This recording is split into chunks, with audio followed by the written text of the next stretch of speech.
What's going on, guys? It's the Bigs Podcast, episode number 37. And today we're going to talk about week 12.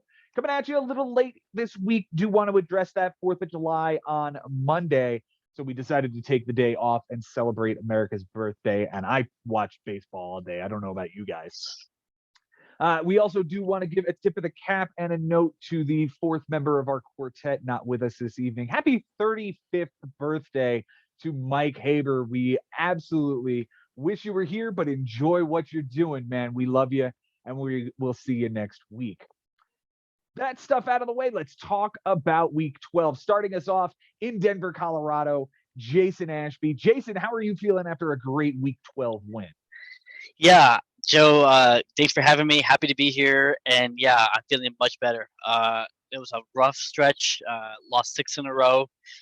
So it was just a needed win just to get my head on straight. And, maybe I can write off a couple of wins here and, make some noise in the bottom of the standings here. So, like I said, this is a long season, and I'm going to keep fighting the rest of the way. He's going to be the toughest 15th place team we've seen in a long, long time. It's going to be real fun to watch him pick off dudes' seasons as the weeks continue. Hopefully, one of those guys whose season he will not ruin is the reigning, defending, undisputed world heavyweight Bigs champion for 2022, 2019, and 2006. He is our esteemed commissioner and the reason we are all here, Ben Nisman. Benny, how are you doing this evening, sir? Doing great, Joe. Thanks for having me back. And thanks, as always, for that incredible introduction. It was great as well to get off the schneid here after a 2-week losing streak.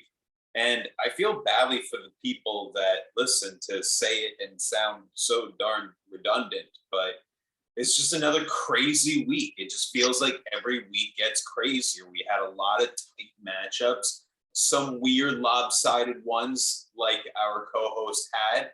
Unbelievably, there were so many comebacks. It was so surprising what was going down. And I'm just amazed by all the consistency, the tenacity from all these managers. Expected, but just always amazing. But we got a lot to unpack here, man. So, Joe, lead it off here, buddy.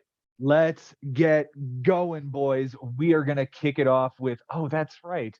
Everybody has to be reminded once again that I am head of household here. You all are my dependents. And Matt Losi found this out to a 13-7 win last week. On Sunday, homers were tied. I'm sorry, I had a 1-homer lead, and Matt tied that. Home runs given up were tied, and Matt gave one up.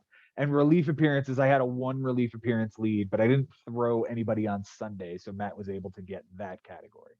Close categories this week, I win by 2 doubles, a triple, 1 RBI, 1 steal, 3 walks, 1 error, a home run given up by a pitcher that I got on Sunday, 1 strikeout by a pitcher, 22 ticks on the ERA, 11 ticks on the whip.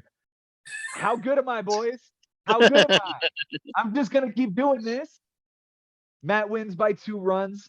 He wins by 1 loss, and he wins by 3 walks by a pitcher. We tied in home runs by a batter on Sunday. For my bench this week, Benjamin, not great. It was 12 for 39. 12 for 39. Yes, I mean, it's certainly close to a 333. 327? 308. 308 with 6 runs that flips the category, 2 doubles, 2 homers, which would have won me the category, 10 RBIs, a steal, a walk, 14 strikeouts, and an error. The easy play is Jeremy Pena on Sunday. I should have been able to get him in. I didn't. And up until that moment, I was just kind of content with Jeremy Pena sitting my bench. That taught me a lesson I'm using this week against Jimmy. We're going to be fine here. But I am going to see an uptick in bench stats because of these assets that I have. Did I mishear you? Did you say you tied home runs on Sunday? I think that's the one he took from you. Matt tied home runs on Sunday. he took that one away from me. I had a one homer lead and a one relief lead. Those were the two he took from me. Oh, on my thing it says he won that. You won that category 6-7. Nope. You must have the wrong matchup. We tied 8-8. Home runs by Aren't you vertical horizon? You're looking at home runs given up. Yeah. That's the one that he gave up the home run. Got it. Sorry. He tied home runs by a batter. There you go. Okay, moving on. All right. For my moves this week, I traded away O'Neill Cruz and Alex Vesia to get Ryan Mountcastle. I think we've talked about this one, but if we haven't, I love the trade for me, and I do like the pieces that James has acquired. He's solidifying a bullpen and getting a young shortstop in the mix there. Good bat. For me, it's left field and first base. I'm solidifying that. I added Vinny Pasquantino. I then dropped Josh Staumont for Walker Buehler. Jason, Walker Buehler is on the free agent list. Yep. Good luck. Have fun with him. Hope Okay. he maybe have him for 2 starts. Go for it. Hey, if it's 2 starts in the finals, I'll take it. Yeah. It's good for you. I had no use for him. I dropped Keegan Aiken for Nick Pepsi Vespi. More on that guy later. Dropped Vinny Pasquantino for Archie Bradley, who was healthy when I picked him up, and then was diagnosed with a broken elbow after the brawl in LA, and that was a waste. So I dropped that guy. I pick up Andre Palante, who just happened to be the guy that James McCloskey dropped in order to get O'Neill Cruz and Alex Vesia. I got 7 innings, a no decision, a walk, 2 strikeouts, a 2.57, and an 0.86 against Miami. I dropped Nick Vespi for Sam Mole. I dropped Eric Fetty for Mitch White. Dropped Mitch White for AJ Puck, 2 1/3, 4 strikeouts, nothing earned in an 0.43 with a relief appearance. I dropped AJ Puck for Yeri De Los Santos. Dropped that guy for Dane Dunning and dropped Jared Kelenic for Francisco Alvarez. Used 10 moves, 1 hitter, 4 starters, and 5 relievers. My key players this week, Benjamin. Juan Soto is going to start us off here. Finally, 353 with a 522 on base, 4 runs, 2 doubles, a homer, 2 RBIs, 6 walks, and 4 strikeouts. The least valuable hitter we're going to call Brandon Nimmo, 150 with a 150 on base, a run, a double, and 4 strikeouts. My Cy Young is going to be Spencer Strider, 6 innings, a win, a walk, 11 strikeouts, a 150, and an 0.33. The Cy Yuck is Jorge Lopez, an inning and a third, 2 losses, 2 homers, a walk, 4 strikeouts, a 27 ERA, a 5 1/4 WHIP, and 3 relief appearances. That dude had been money for 3 months, and then July came. Oh well. For Matt on his bench this week, he didn't have anything because he has 3 bench players and all of them are on the IL. Yeah, how many guys is he playing with right now? Is it 23? Yeah, 23. He's hanging on to Luis Gonzalez, which I don't get. I understand Salvador Perez and Ty France. Yes. I understand Bender and Sale. I do not understand Luis Gonzalez. No. I have no idea. He made 2 moves this week. He added Taylor Clark, who gave him a clean inning, and then he added Sam Long on Sunday, 3 innings, a walk, 3 strikeouts, nothing earned, and an 0.67 WHIP and a relief appearance and dropped Brian Shaw. His most valuable hitter this week. What fucking world does Harold Ramirez get off fucking hitting to a 414 with a 452, 7 runs, 3 doubles, a homer, 5 RBIs, a steal, a walk, and 8 strikeouts? Where did that guy? Who does he think he is? Harold Ramirez. His least valuable hitter was Lane Thomas, a 158 and a 158, a run, a double, and 3 strikeouts. The Cy Young we're giving to Andrew Chafin. Okay. 3 innings, 2 walks, 5 strikeouts, nothing earned, an 0.67 WHIP, and 3 relief appearances. The Cy Yuck is Michael Kopech. 5 1/3, a loss, a homer, 2 walks, 6 strikeouts, a 5.06, and a 1.31 WHIP. Okay.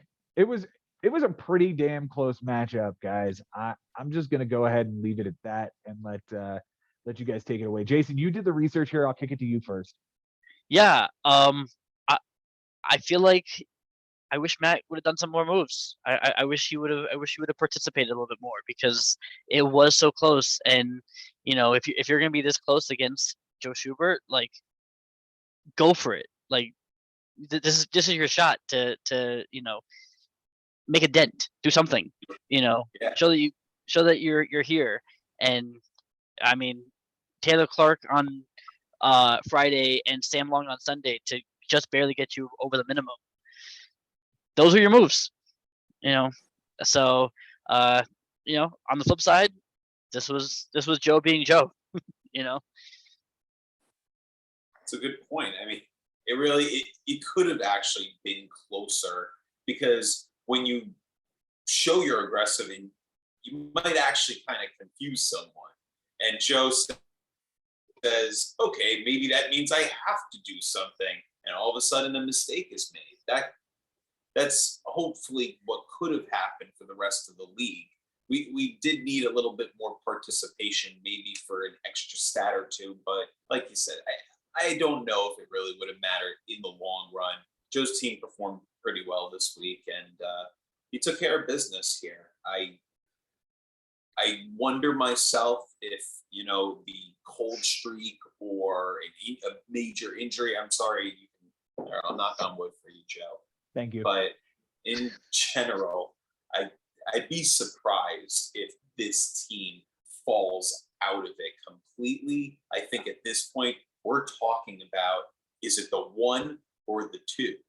Or are you mixed in with the pile because that losing streak happens? But playoffs is imminent for you, and you should be feeling pretty good about yourself right I will say this much. I feel pretty damn good about this team. I've fallen into some really, really nice pieces. I fell into John Birdie, who's now the namesake of this team, and rightfully so. This guy has absolutely transcended this team and lifted me to new places. I absolutely love this team. I'm not entirely in love with the starting rotation as it stands right this moment. Verlander, Lopez, Strider, Luis Garcia. That's about it, right? And then like a streamer spot, which Mitch White is right now. I'm not thrilled with it. I'm not thrilled with it. It's not a lot of water that you're treading through till you get DeGrom back. I was gonna say you're getting the ground back in a couple of weeks. Like, that changes a lot. That changes a lot. Right. Yeah. Makes it call it if Spencer Strider's your 5 and he's doing what he's doing, you're not doing too badly. That's also very true. I think that's the biggest weakness right now is just the starting rotation. But as long as I'm able to continue to find pieces like Ryan Pepio yesterday and Mitch White today, we gonna be just fine on vertical horizons. As for Matt, I think I can agree with you guys that maybe a little bit more action was necessary. I think I was beatable this week. I'll be honest with you. I think I was pretty beatable this week. The so many stats that I got, I just have to attribute to the fact that I'm playing a rookie manager, and I'm able to get those stats because of that. Yeah, absolutely. I mean, that's Joe. It's why I was so frustrated when I played against him, because out of the 6 stats, I think my final score was 14-6. And or if he had 7, whatever it was, but 5 out of 6 the stats, I lost by 1. And to not come away, like innings pitched, I lost by a third. Runs, I lost by 1. Home runs, I lost by 1. There was 1 more. And knowing, the mistakes I made actually, when you have a chance like that to really turn into a 15-5, a 16-3, that very much frustrated me. So, yeah, you did what you were supposed to based on what your team did and what your bench, you obviously the bench, you probably could have gotten another stat because of it. It doesn't hurt you at all. You're not really kicking yourself for it based on what you're seeing in front of you, how many weeks we have left, where you are in the standings. It's not a bad win if you wanted to say, hey, I could have probably crushed this guy 15-5 possibly. Yeah. It does not matter at this point. again, like you said, like I said before, Jacob DeGrom coming back, Tyler McGill possibly soon. I just dropped Walker- McGill. Really? Yeah, I just dropped Oh, McGill. man. He's not due back until he's not due to start throwing until mid-August. Oh man, that trade is awesome now for me, Joe. Of course it is, man. Of course it Awesome. is. That But feels good. what that does is open up a roster spot for me, because then I can shift DeGrom back into the IL, and that's how I was able to grab somebody today. I forget who. And then if Bueller really is coming back in September for you in the playoffs, Yeah, I would that much would be like insane. that's the piece that made me drop McGill, because they're essentially going to be back around the same time. I don't want to carry both. Does it change anything for you if Bueller comes back as a reliever? Because they were tossing around that around. They were throwing around the idea of McGill coming back as a reliever, so no. And Okay. the way my team is constructed, I'm fine with that, because that would just be a different asset. Like Frank Bucco's talked about how Spencer Strider's going to end up in the bullpen.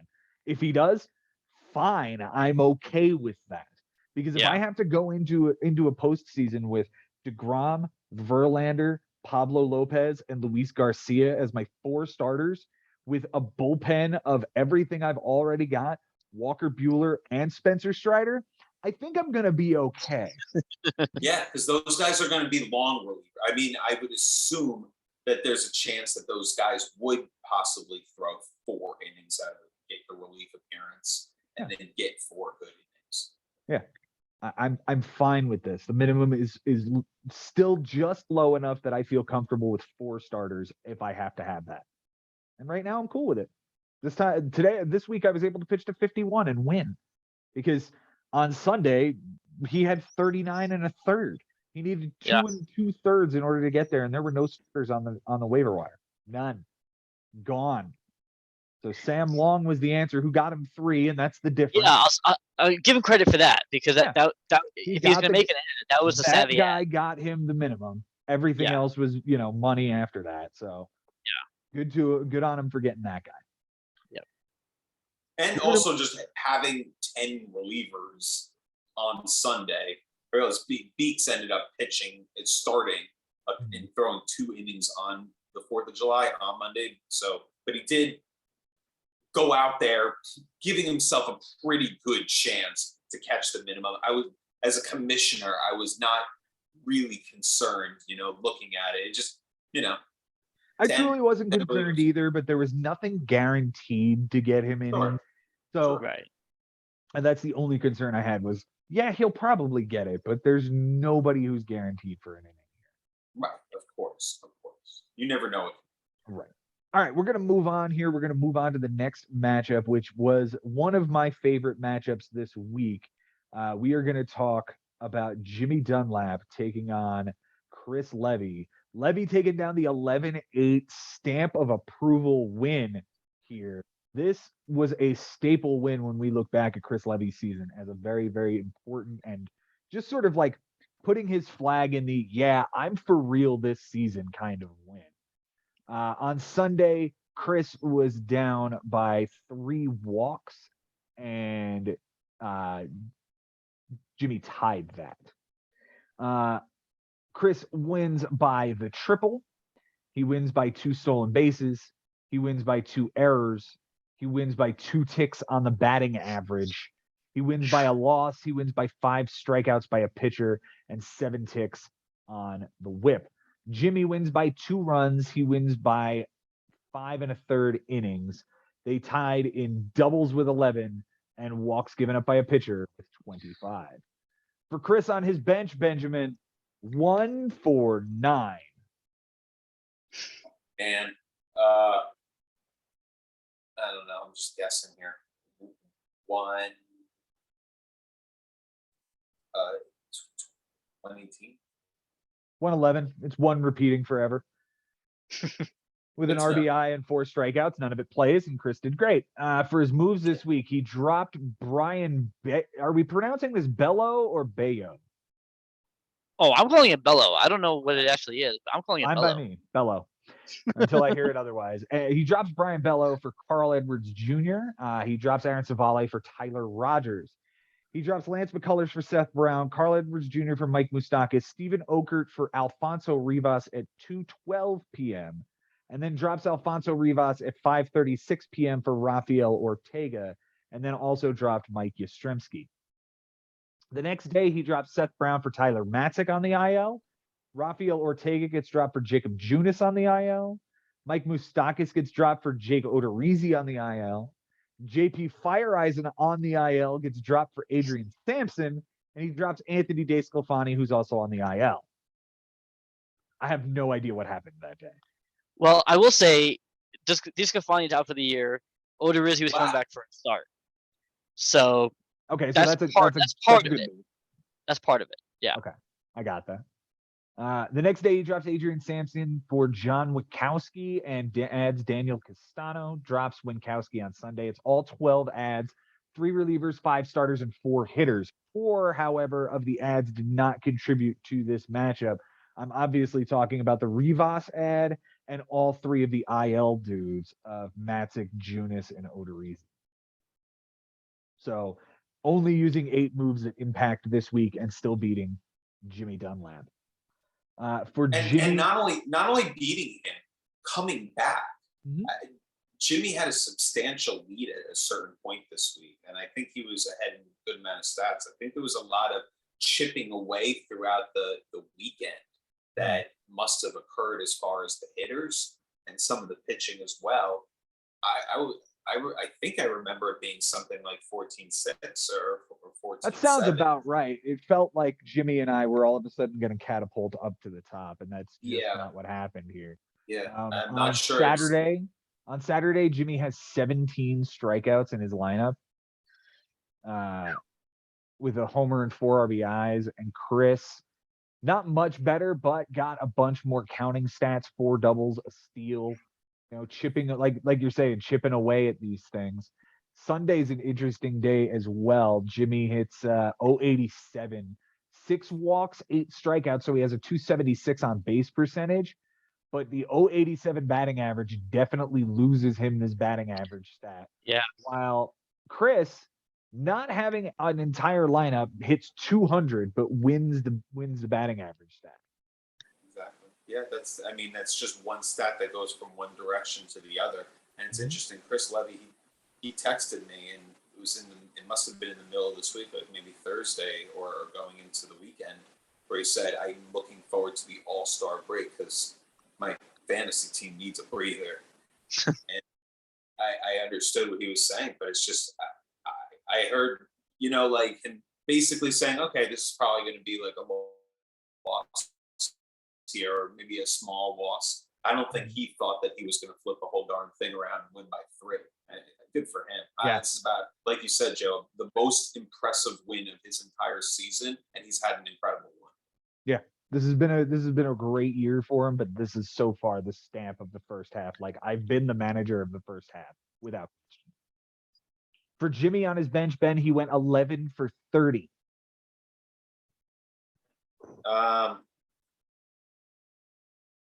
342. 367 with 3 runs, 2 doubles, 2 homers, 9 RBIs, a steal, 4 walks, and 4 strikeouts.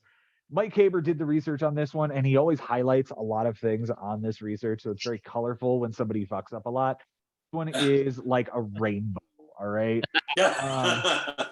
We're going to start on Monday.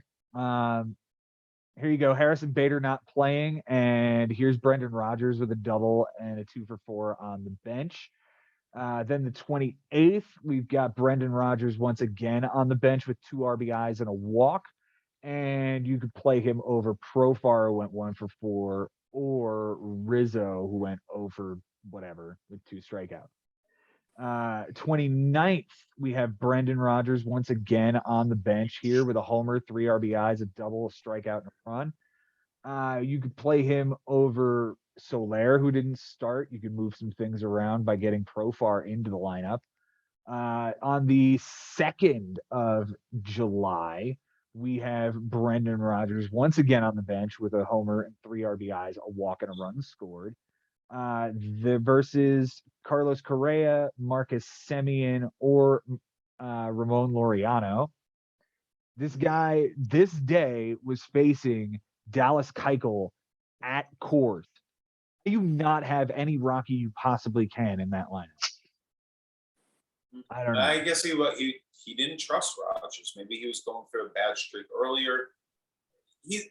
There's always a method to this man's madness when he's managing day to day. So I never questioned what Jimmy's doing. I've been certainly making a ton of mistakes myself on the bench, and we'll get into that later. But it's just tough luck sometimes, on Sunday. But when mattered.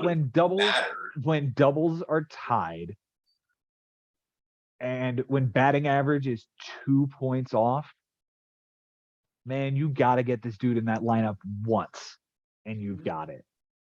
You got to get him in once over a dude who's not playing in Harrison Bader. You can get him into the lineup that way. Over any one of the guys who were struggling, like there's got to be this play. When you see him do this on Monday, this was Tuesday, Saturday. and Wednesday, The biggie was Saturday, right, Jeff? Yeah, the biggie was Saturday. This one is the Saturday. It's the homer. It's 3 RBIs, but it's the batting average. It's the 1 for 3. The 1 for 3 puts him here.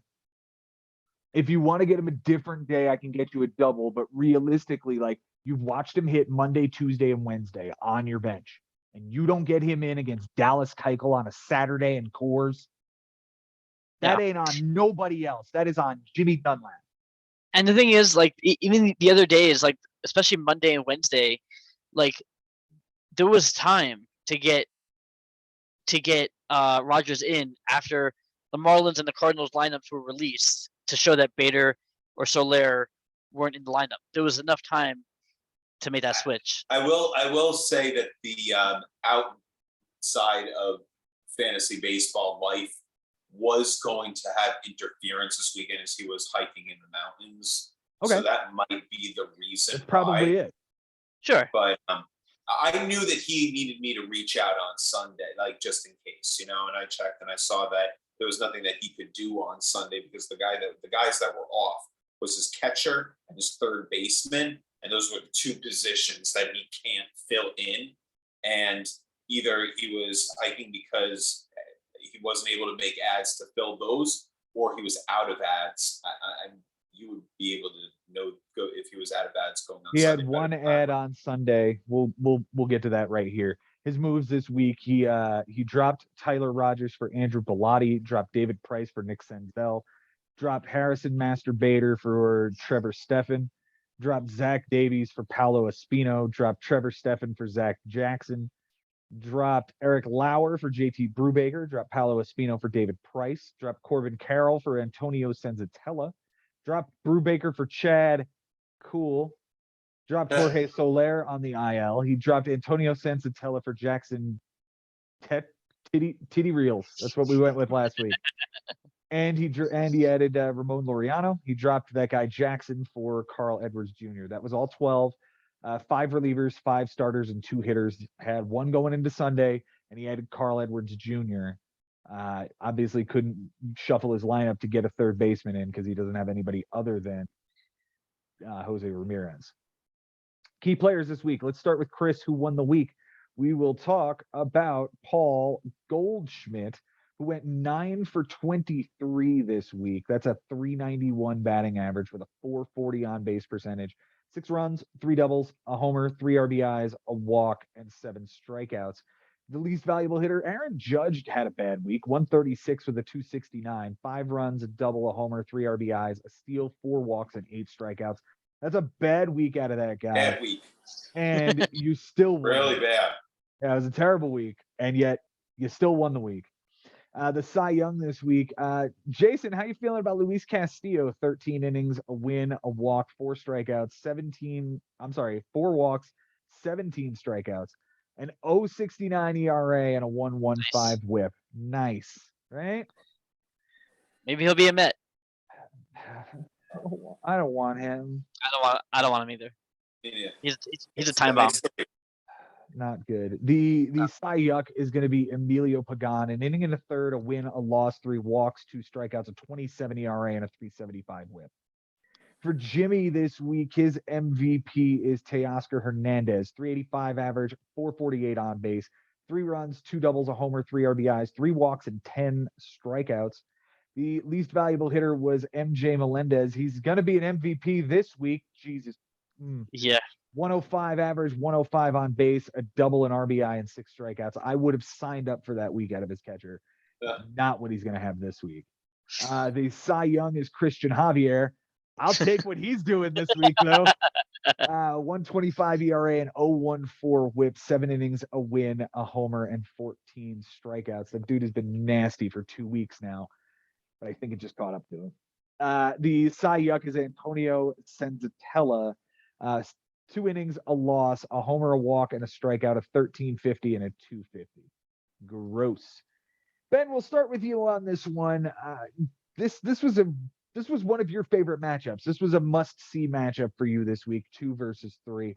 Did it live up to the hype? And how do you feel coming out of it? I got to say that I'm looking at 2 playoff teams just grinding it out right now. I feel like this is and I keep saying it, and even after a loss, even after maybe Jimmy feels like what is a tough loss because he had a nice lead going into the weekend, as we suspect.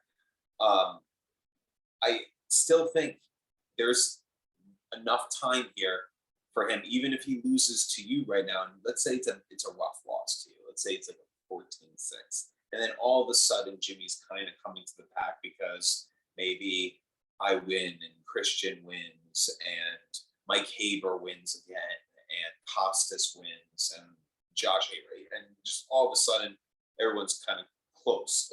And I don't think it'll matter. I think eventually the law of averages play out that Jimmy won't fall. I don't want to say collapse because there's still a good amount of time left, but I feel confident between his abilities, this roster, and his schedule that he'll be just fine. So I don't want him to worry too much. And on the other side, I mean, we've sang his praises enough, but this is an unbelievable win for Chris Levy. He's going to be looking strong going into the break. I think the heartbreak here now, obviously, I mean, if he falls out of it, it would just be so crazy. But between having the 2 seed or the 3 seed, a guy that gets that bye it's pretty critical this year, I think. I don't think you want a first round matchup if you're that close to the 2. If you kind of accept it with 3 weeks to go, Joe, maybe 2, it's a little bit easier to understand. But if you're that close going into the final week and you miss out, that's rough to all of a sudden now have to play a first round matchup. So we've noticed in previous years, and understandably so. So looking forward to more from these 2 guys. I mean, they're going to give us more great memories in what is the second half of the baseball season, but we're much closer to the end than we really begin at the beginning. So I'm looking forward to seeing more again. And this was amazing. Just incredible hard work. Like I said, they're both tenacious. So many ads being used, and it's to be expected. These guys are amazing. Jason, what did you see this week when you look at this matchup? Yeah, basically echoing everything that Ben just said. It was an incredible matchup with 2 incredible managers who are, right in the playoffs. If we're nitpicking, I loved Chris's moves this week. Like he hit the moves, Matic came back off the IL. Odorizzi's coming back off the IL.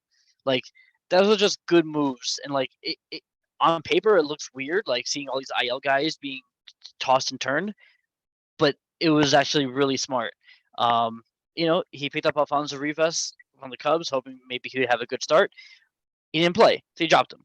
Okay, that's what you do.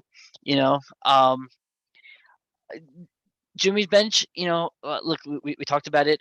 I get it. He had things going on. I just hope that, if he does make it into the playoffs, that he can figure that out and, find a way to get Brendan Rodgers into the lineup when guys are out of the lineup. Like, because that hurts. That hurts. I've been there, but it hurts. Brendan Rodgers for the bench this week, 8 for 14 with 3 runs, 2 doubles, 2 homers, 8 RBIs, and a strikeout. in 1 week on the bench. If you know that guy is hot, you have to get him into the lineup at the bare minimum on a Saturday at home against Dallas Keuchel. That's what, to me, is one of the outstanding moments of this week. Wonder if Jimmy can make big wins like this. At the same time, it's not as if Chris played flawlessly. The Alfonso Rivas, Tyler Matzik, Jacob Junis, Jake Odorizzi ads had no bearing on the win this week. And yet he was still Well- able to win.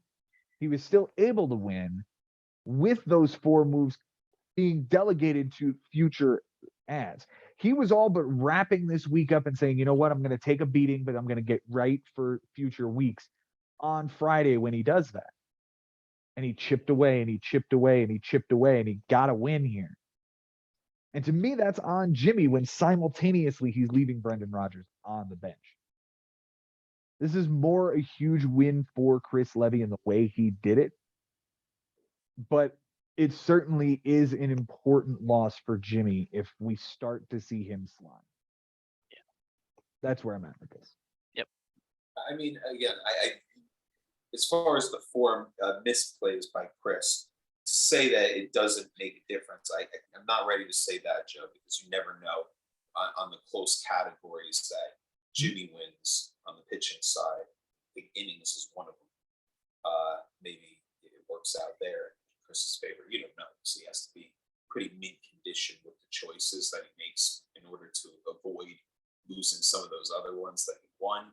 Mhm. But I'm just saying, you know, the misplays, maybe let that Jimmy, maybe he's saying, okay, maybe that saved me a little bit. You know, maybe it could have been worse. So again, I've said, I mean, I don't know much more that we can say about these 2 guys, except I feel like the 3 of us unanimously feel like these are 2 of the playoff teams this year. I would imagine so. I could understand and listen to the argument that that one of them could start to slide and fall out. I could listen to the argument. But for the most part, I think I can agree that these 2 are front runners to join me in the playoffs. Jimmy has me right now, then James McCloskey, Costas, Christian, and Ari over the next 5 weeks. Jason, that sounds pretty decent a schedule. Yeah. I mean, that's the schedule he needs right now. Mm-hmm. Absolutely. And for Chris Levy, Ben, it is James McCloskey now, Christian, you, Bobby Russo, and Jason over the next 5 weeks. It's not as favorable as Jimmy's. So maybe over the next month we see these guys flip flop. It's gonna be interesting to watch. What? It's gonna be interesting to watch.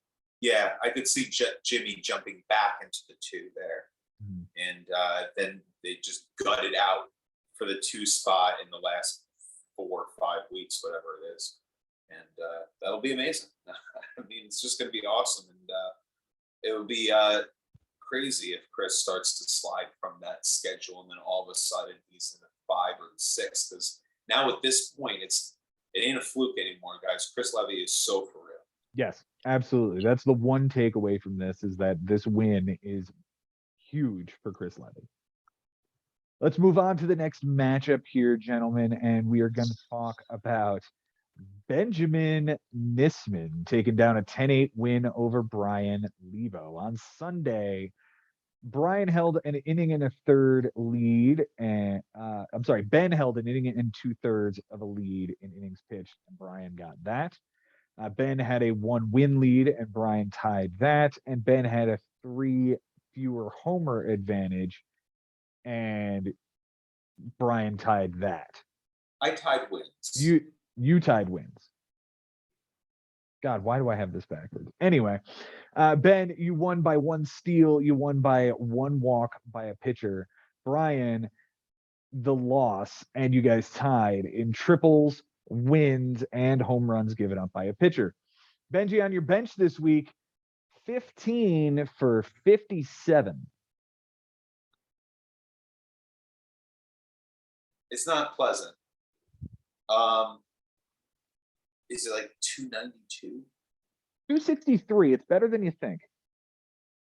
But it's 6 runs, 2 doubles, 3 homers, 10 RBIs, a steal, 4 walks, and 14 strikeouts. None of it plays. None of it plays. Unbelievable. Well done, sir.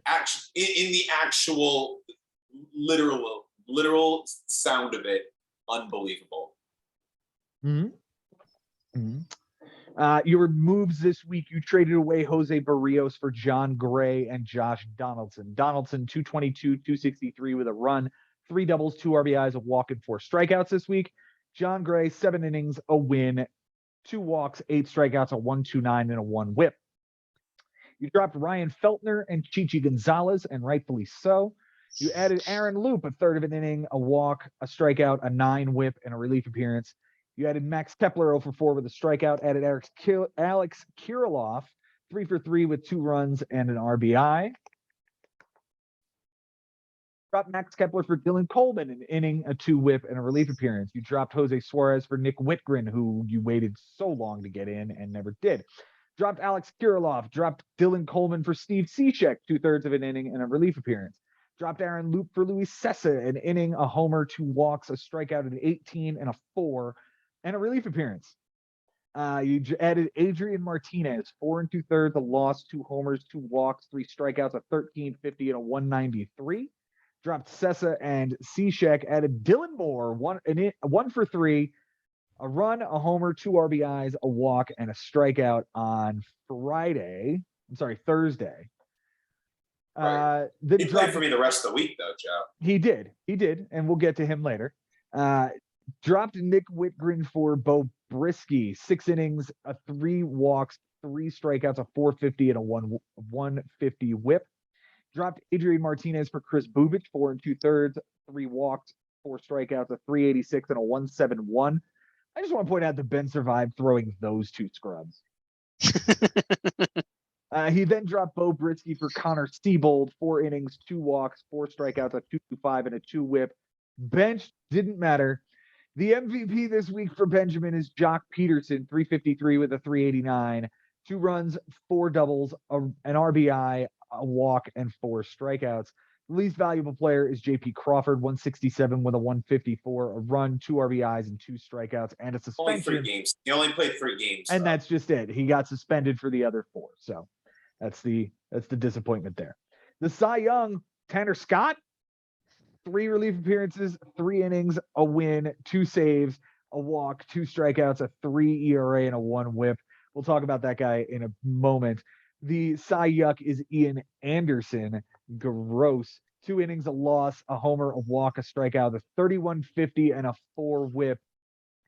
Ew. For Lebo on his bench this week, Benjamin, 6 for 26. Wow. Good luck. 6 for 26, you said? Yes, sir. 243. 231. With 2 runs, an RBI, and 7 strikeouts, none of it plays. His moves this week, Chris Stratton gets added for Alec Mills. Chris Stratton, 2 innings, a loss, a homer, 2 strikeouts, a 9 ERA, a 2.50 whip, and a relief appearance. He also dropped Brent Suter for Ryan Jeffers, 0 for 4 with a strikeout. He dropped Ronnie Garcia for Zach Thompson, an inning, a walk, a 1 whip, and a relief appearance. He drops Ryan Jeffers for Scott Efros, an inning, a strikeout, and a relief appearance. He dropped Chris Stratton for Brent Suter, 2 2/3, a loss, a homer, a walk, 2 strikeouts, a 6.75, and a 1.13 whip, and a relief appearance. He dropped Scott Efros for Chris Martin, an inning, 3 strikeouts, a 1 whip, and a relief appearance. He dropped Ryan Tepera for Sergio Romo, an inning, a walk, 2 strikeouts, a 1 whip, and a relief appearance. He dropped Chris Martin for Kevin Biggio, 2 for 7 with a walk and a strikeout. He dropped Brent Suter for Phil Bickford, who didn't make it in. And he dropped Kevin Biggio for Mike Yastrzemski, 1 for 4, a run, a double, an RBI, and a strikeout. His MVP this week is C.J. Cron. 333 average, 385 on base, 3 runs, a double, 2 homers, 11 RBIs, 2 walks, and 4 strikeouts. The least valuable hitter is no longer on his team, and it's finally Owen Miller. No hits and an 059 on base percentage with 3 strikeouts and 2 errors. About as bad as it'll ever be. The Cy Young is again Martin Perez. 12 and 2/3, 2 wins, 2 homers, 4 walks, 10 strikeouts, a 4.97 and a 1.42. The Cy Young is Corey Kluber. 3 innings, a loss, 2 walks, a strikeout, a 15, and a 3. Yikes. Ben, I'll set the timer. The floor is yours. Oh, can you set it for an hour? Thanks. Well, I'll just say, firstly, I didn't know that Cron had 11 RBIs, and since Brian won by 11 RBIs, I think Yes. it's pretty helpful, huh? Mm-hmm. That one guy on a week, but good for him because it's interesting because last week I won home runs and RBIs against Frank, but didn't win many of the offensive categories. This time I won most of the offensive categories, but didn't win those power ones and home runs and RBIs. I don't know how these benchings ended up not playing. I think that's the biggest story out of it.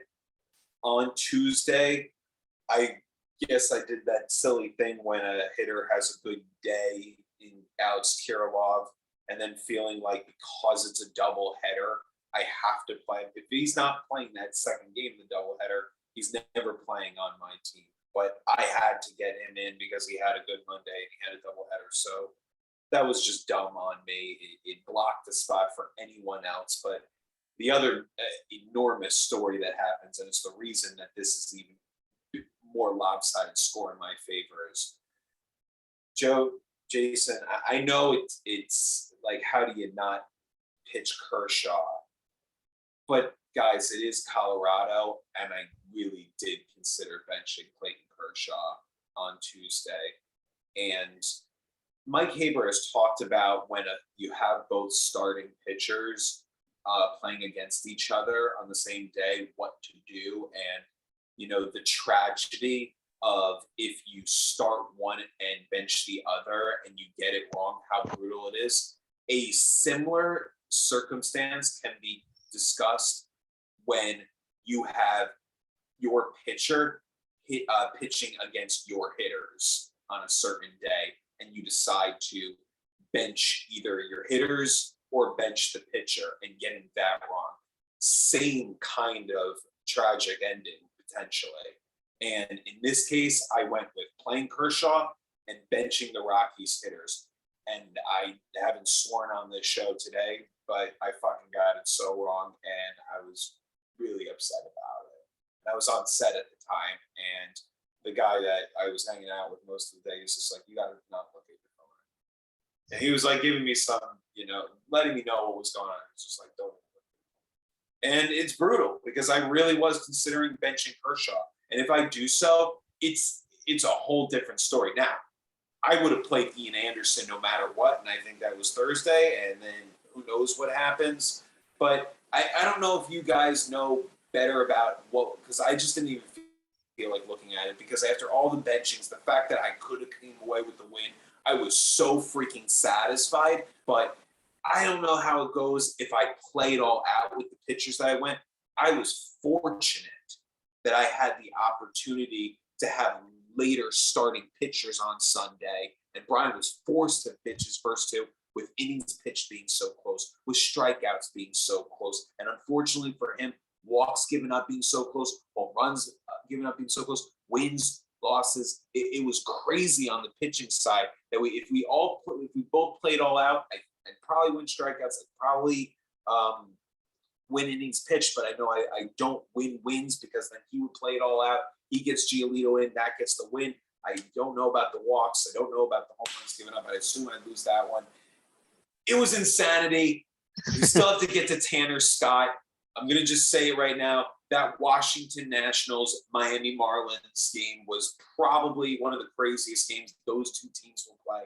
The fact that Tanner Scott needs to come into the game for the third day in a row.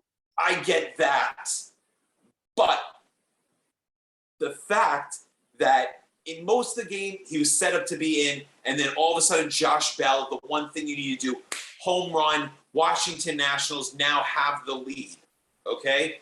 I played Tanner Scott on Sunday to bait Brian Lebo into playing his relievers in Chapman. It was weird. There were like 137 starts, 140 starts, 130. It was really tough, but it almost crushed me, guys, because, okay, the Washington Nationals have the lead.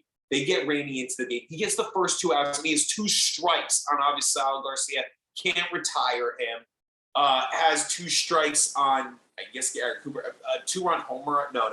He, I think a 2-run homer, actually, on Rainey. And then all of a sudden, now the Marlins have a lead, and Tanner Scott's in the freaking game.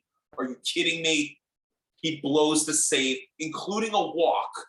And then Cesar Hernandez, who had been 0 for 4, and I'm praying it's 0 for 5, guys, just so another walk doesn't happen. A 3-1 count, and that category almost got tied because I got greedy and cute, and he doesn't give up that second walk.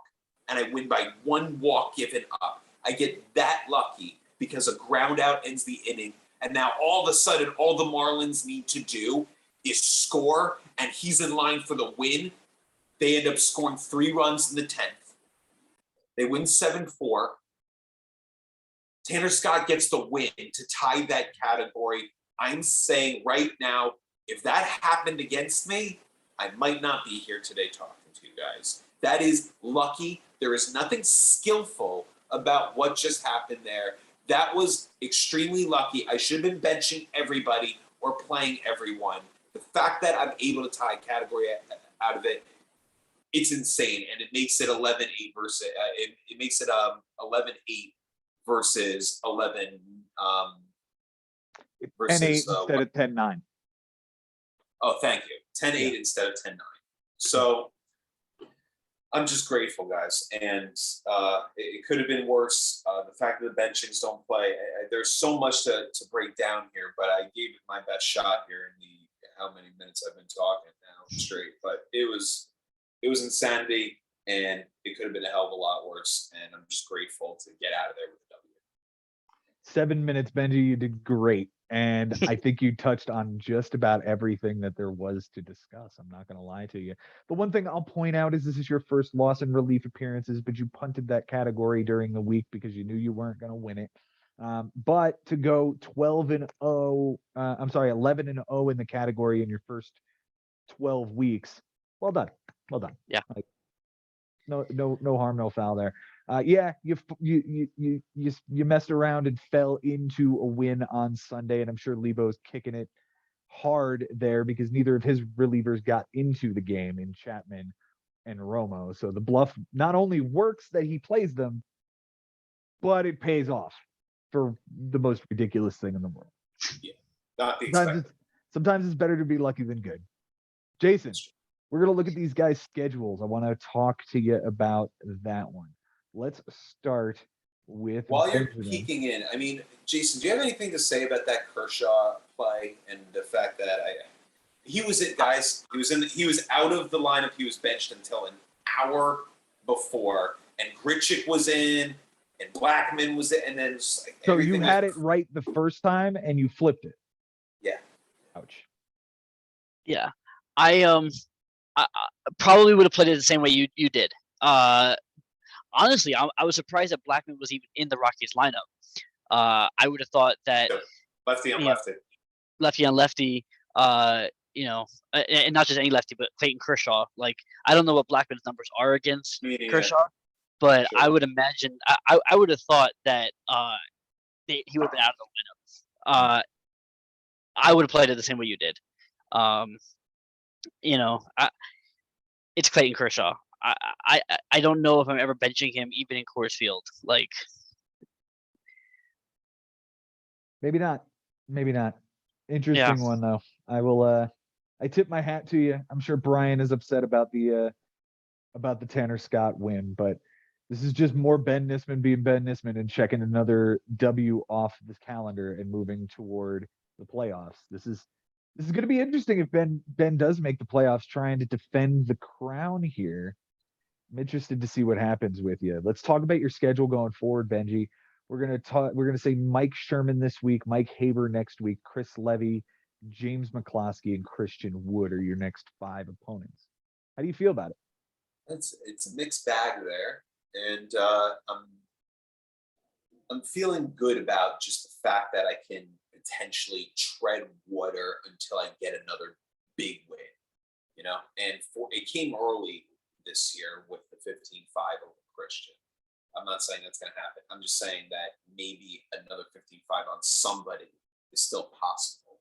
This is the offense that I've wanted. Once Jason and I made that deal for Donaldson, then I felt third base. I have a platoon there of 2 guys that maybe one of the 2 are good. I got something there. And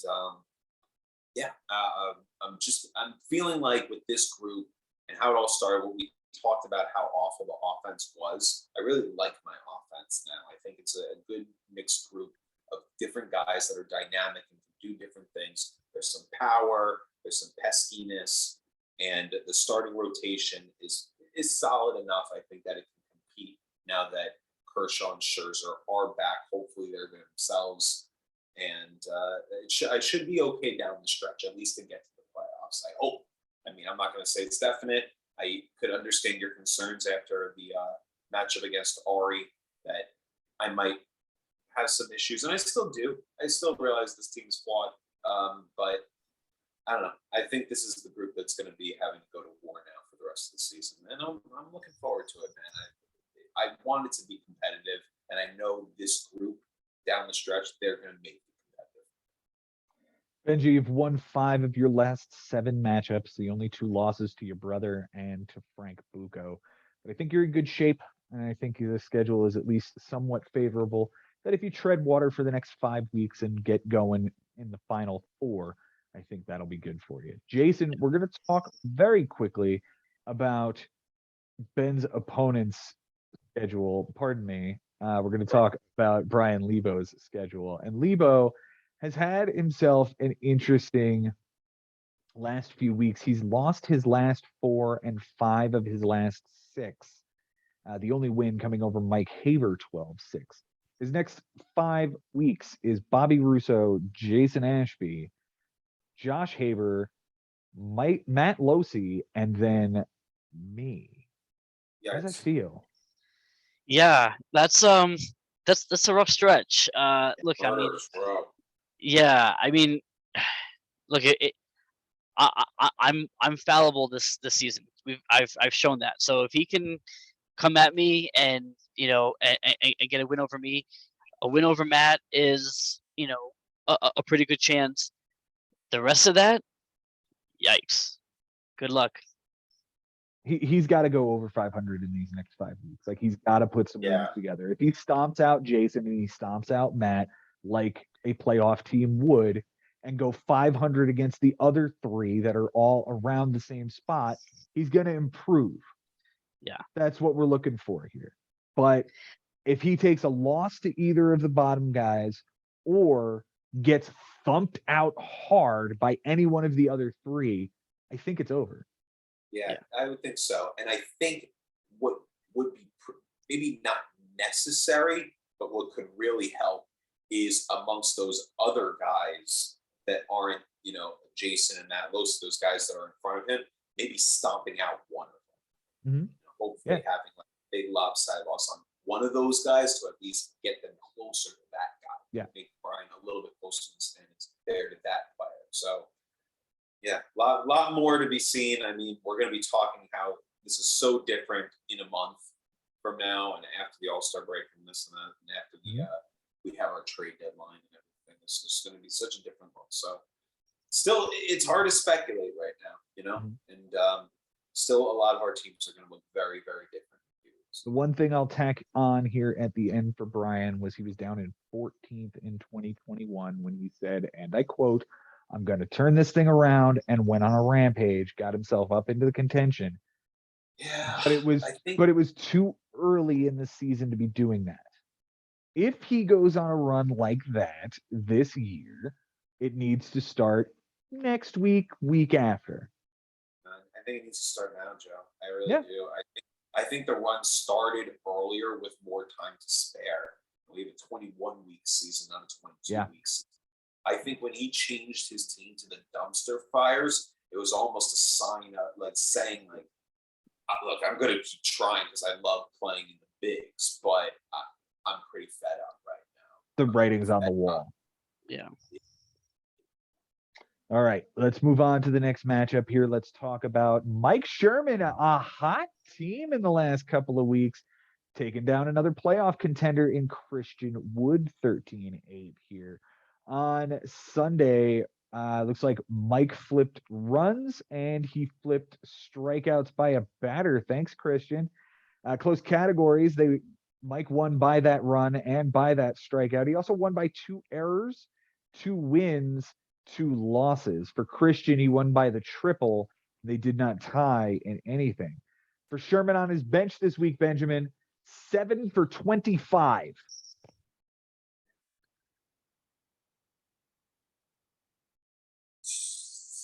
Two 287. 280. Pretty good. 4 runs, a double, 2 homers, 10 RBIs, 3 walks, 6 strikeouts, none of it plays. Well done, Mike Sherman. Nice. Well done. His moves this week, he dropped Dustin May and picked up Devin Smeltzer. 6 innings, a no decision, 9 strikeouts, a 150 and an 067 at Cleveland. And 6 innings, a loss, 3 homers, a walk, 3 strikeouts, and with a 450 and a 117 against Baltimore. They were both quality starts, but like 3 solo homers kind of sucks. He only added that one move. His MVP this week, we're going to talk about Randy Arozarena, 304 with a 407, 4 runs, a double, a homer, 4 RBIs, 5 steals. Okay. 4 walks and 7 strikeouts. The least valuable hitter is Yohan Moncada, a 1 for 8 with a 176 on base percentage with an RBI and 6 strikeouts. And now he's like day to day again. This dude cannot stay healthy. He cannot stay healthy. This time he's got a foot injury. This poor dude. Yeah. The Cy Young is Shohei Ohtani, 5 2/3, a win, a walk, 11 strikeouts, nothing earned, and a 106 whip. And Mike Clevenger was very good. 6 innings, a win, 6 strikeouts, and nothing earned. The Cy Young is Tristan McKenzie, 6 innings, a loss, 2 bombs, a walk, 7 strikeouts, a 1050, and a 150. For Christian on his bench this week, Benjamin, 5 for 29. Oh, that was good. Wow. This is challenging. But he did very well. Did. Let's see. How about 147? 172. With 4 runs that would have flipped the category, 2 homers, 6 RBIs, a steal, a walk, and 5 strikeouts. Jason, you did the research on this one. Where the runs we're looking at? Yeah, on Wednesday, there was something with Jace Peterson and Nolan Gorman that Nolan Gorman was out of the lineup, and Peterson Peterson out of the lineup too. Yeah, this is pretty much asking which one of the guys who's not in the lineup gets into the lineup late in the game. Yeah, that's rough. It's tough, and I think it was similar on Saturday. Also, it was just who do you start? Like it was. Let's see, Miles Straw here with an RBI and a stolen base, but an 0 for 8 in the doubleheader. Starlin Marte just tied the game. Double down the line for Starling Marte. Brandon Nimmo scores from, what was that, first? Yep. It had to be first. Yep. 3-3 Metropolitans. Yes, sir. Let's go. Yeah, so Miles Straw, Jace Peterson had 2 doubles, but no runs here. That's the thing. Yeah. So I don't think there's an easy way to get that in. For Christian's moves this week, let's start with he dropped Dane Dunning for Adrian Hauser, 2 1/3, and no decision. 2 homers, a walk, no strikeouts, an 11.57 and a 2.57 whip at Pittsburgh. And he went to the IL. He dropped Noe Ramirez for Art Warren. He dropped Adrian Hauser for Matt Liebertor. 2 1/3, no decision, a walk, 3 strikeouts, a 16.88 right in the middle ages, and a 3 whip at Philadelphia. He dropped Art Warren for Austin Gomber. 5 2/3, a win, 2 homers, 2 strikeouts rather, a 6.35 and a 106 whip at home against Arizona. Caleb Thielbar gets dropped for Trevor Williams. 3 2/3, a loss, 3 bombs, a walk, 3 strikeouts, a 12.27 and a 164 whip against Texas. Trevor Williams gets dropped for Noe Ramirez. No innings, a loss, a homer, a walk, an infinite ERA, an infinite whip in a relief appearance. That sucks. Austin Gomber gets dropped for Luis Sessa, who didn't play. 7 adds, 4 starters, 3 relievers. The most valuable hitter for Christian this week, it's Nolan Arenado. 375 with a 400, 3 runs, a double, a triple, 3 homers, 6 RBIs, 5 strikeouts, and an error. Tell him you're welcome, Jason. Yep. Again. Yeah, you're welcome for a cycle. Yep. Have you guys ever had a guy hit a cycle on your fantasy team? I did not. I think I might have, but not recently. I don't know about in the bigs, but I have in other leagues. Yeah. Okay. The least valuable hitter this week, Josh Naylor, 294 with a 294, a run, a homer, an RBI, and a strikeout. You're Why welcome. Josh Naylor? There was nobody else that really stood out. Everybody did something. Yeah, like I guess you're right. Everybody can, even like Rowdy Tellez, who hit .60, had 8 RBIs. Like everybody did something. Okay. The Cy Young goes to Shane Baz, wherever he is. 11 2/3, a win, 4 walks, 13 strikeouts, a 154 to 120 whip. It's going to be interesting this second half to see if this kid's going to be for real. Yeah, for real. Trevor Williams is, in fact, the Cy Young. 3 2/3, a loss, 3 homers, a walk, 3 strikeouts, 12.27 and a 164. Gross. The 12.27, by the way, that's the year that Genghis Khan died. Of course it is. Mm-hmm. Let's go ahead and talk about this one.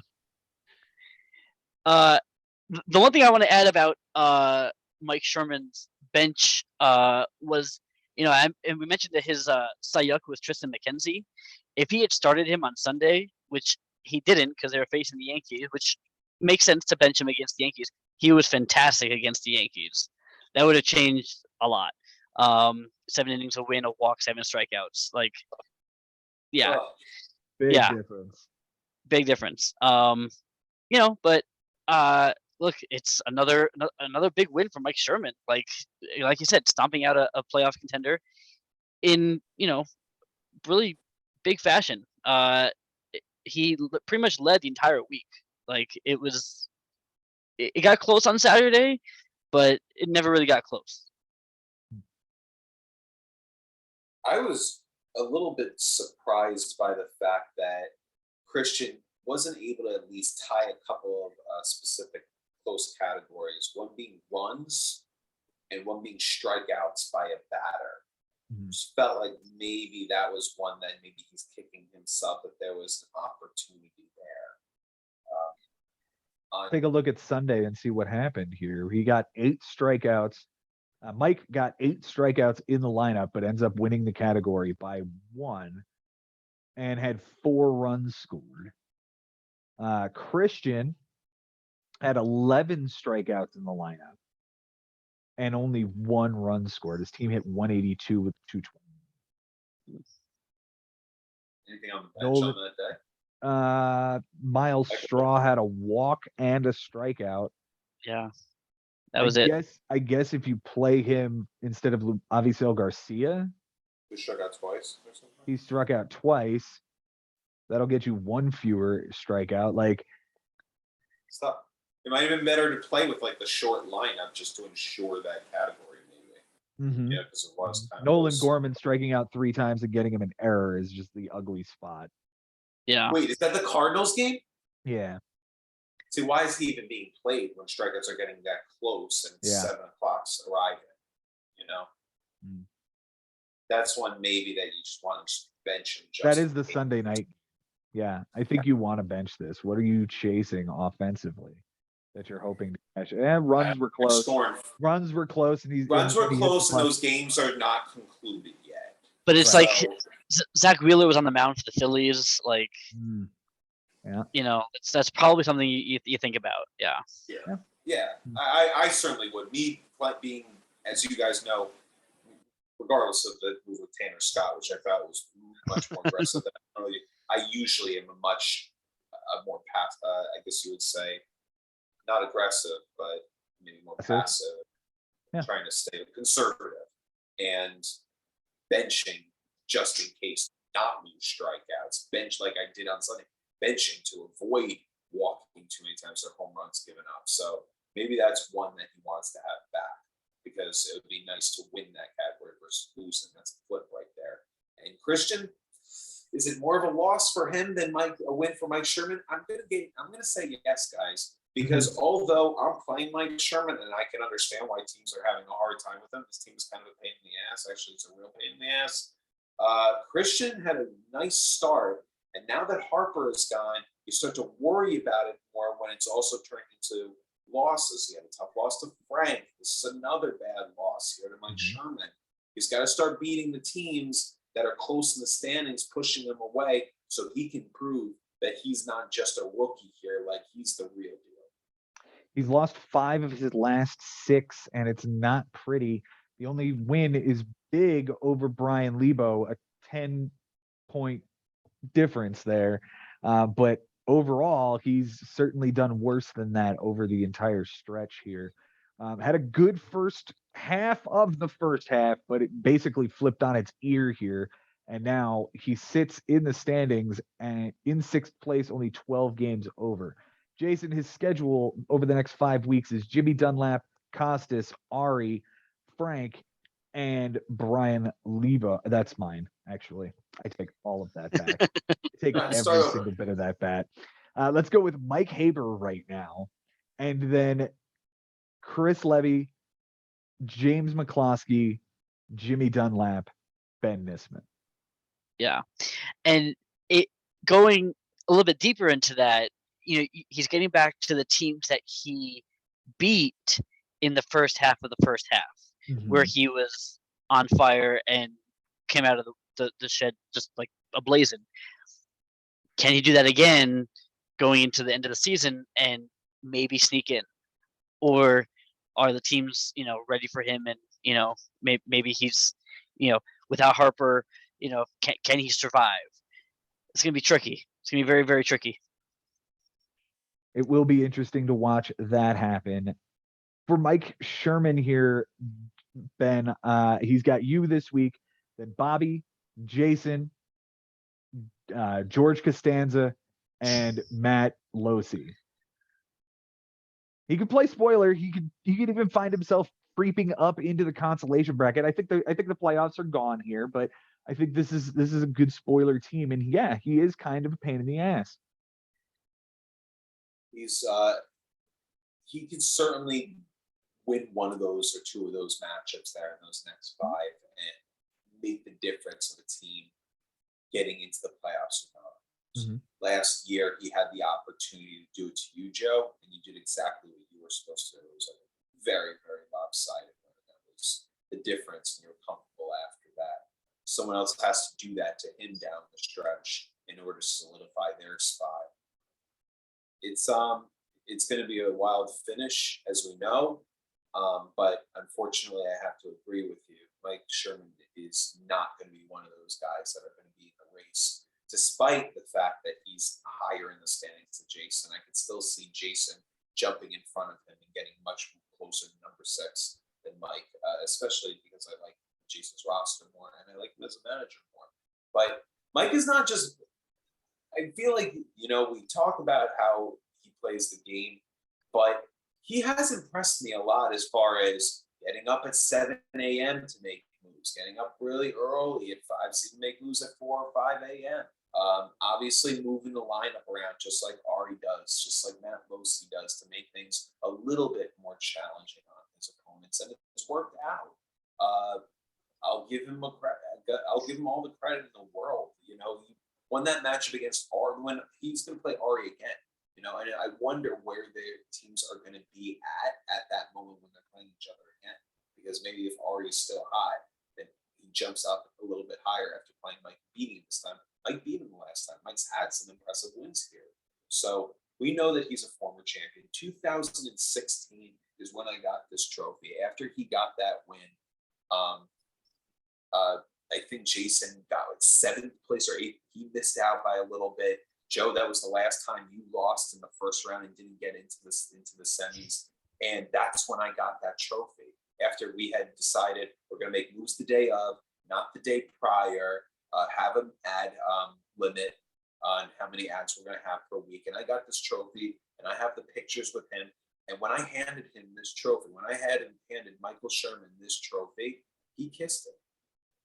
He knows how important it was to him. He knows that winning a championship is something that some of the guys in our league probably won't ever do. Like, there's going to be maybe one guy or two guys that never win a championship. And I wonder that if after that happened in 2016, that was the nirvana, and that's why he's been sort of, you know, the last 6 years, like he enjoys it. It's a hobby. He loves it. But the accomplishment, that good feeling, the chance to kiss the trophy, that happened already. Mm-hmm. So maybe that's why we've seen this over the last 6 years or so. Did make the playoffs in 2020, and he had a great time doing it. You know, he beat Jason, and that was important because Jason had beaten Chris Levy because Chris didn't miss the minimum. Jason almost got in the playoffs, and Mike was able to beat Jason enough to make it so that didn't matter. That was really important for the Bigs in 2020. So we love Michael Sherman. We love what he brings, even if it is just being spoiler every year. This was a big example of that, and I just wonder if it's a bigger loss for Christian now, and how does he tread water here? How does he get to week 21 with a good chance to get it? I love the walk down memory lane about Mike Sherman. It's incredible. And let us not forget here, gentlemen, Mike Sherman is still the last man to kiss that trophy that is not myself or the reigning, defending, undisputed world champion Ben Nisman. So thanks for not calling me a heavy. What's that? Thanks for not calling me a heavyweight this time. Not that I still love it. I was just kidding. That being said, yes, Sherman is going to play spoiler, and all it'll take, though, is a flip of that switch for him to say, you know what? Yeah, I think I want it this year, and he'll become a heavyweight and a contender again.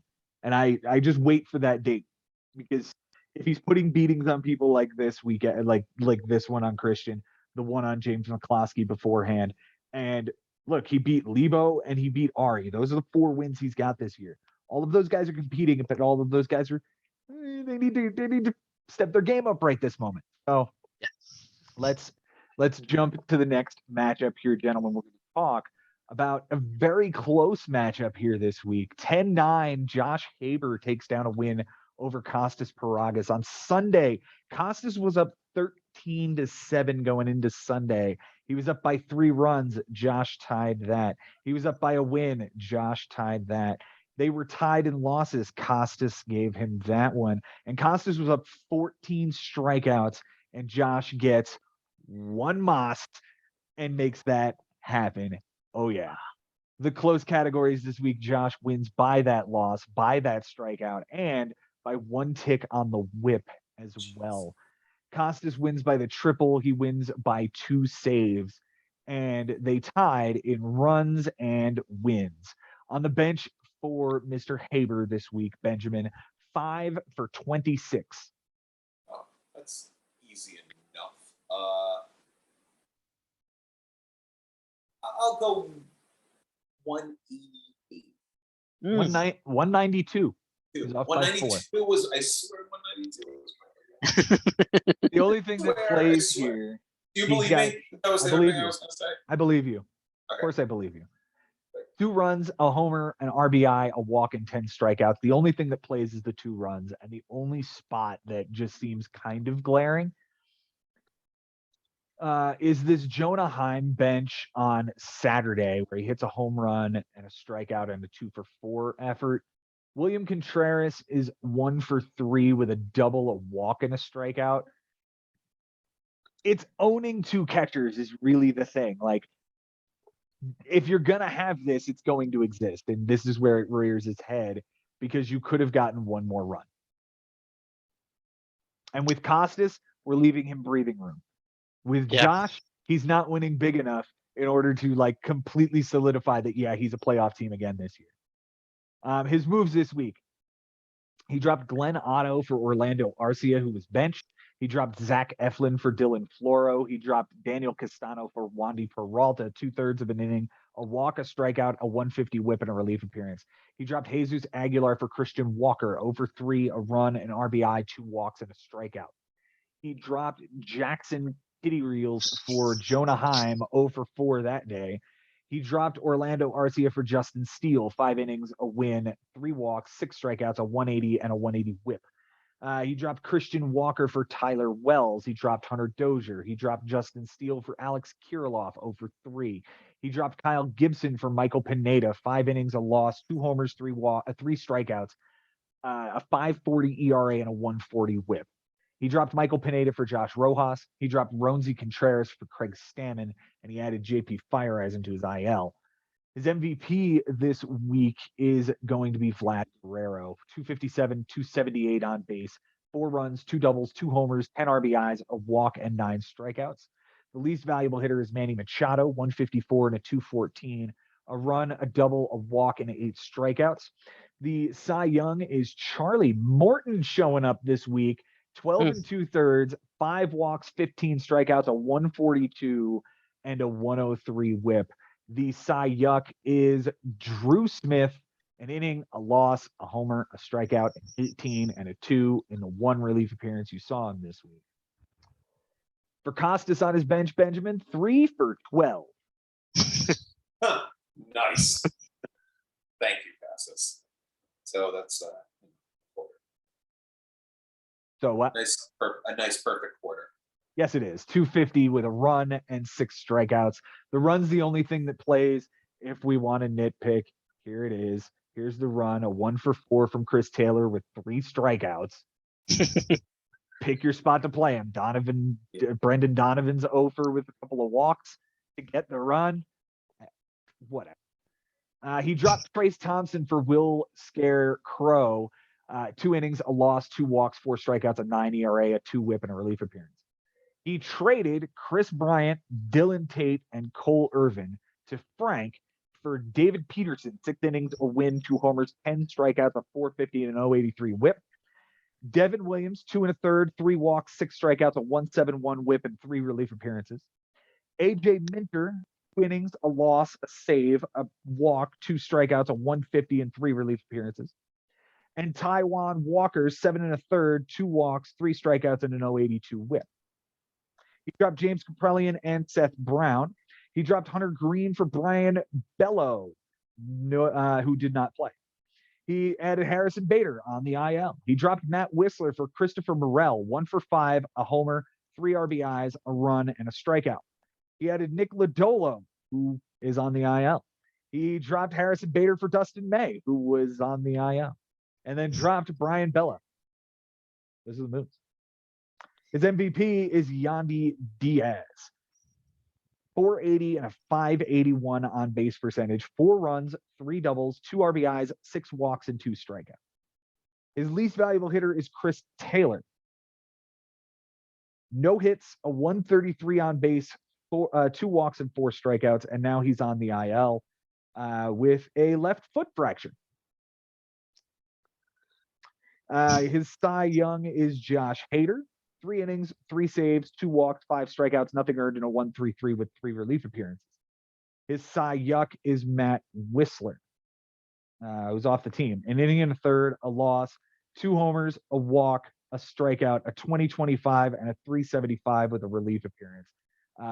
We are starting to see the benches clear in Cincinnati at the moment. I just want to take a moment to because the Mets just took the lead in the 10th Dom inning Smith. off of a Dom Smith double and the next pitch was very inside to Eduardo Escobar. So that's a thing that's developing. But I will begin here with Ben Nisman on this matchup between Josh Haber and Costas. Well, I mean, I feel like this was just an insane turnaround on Sunday, and I mean, I didn't see it coming. I don't know if even Josh saw it coming or Costas. And I had spoken to Costas on Saturday, and I was kind of congratulating him because this matchup went in a couple of different directions where it was kind of a seesaw. That at one point it was the lead for Josh, then Costas came back, and then all of a sudden, Costas and I were talking about my match, and I'm like, man, I'm down by this and this. And he's like, you never know on Sunday. You could do it on Sunday. I'm like, yeah, you're right. I've had crazy Sundays. I've had crazy Sundays happen against me, and then all of a sudden it happened to him. And it's brutal how it turns out for him.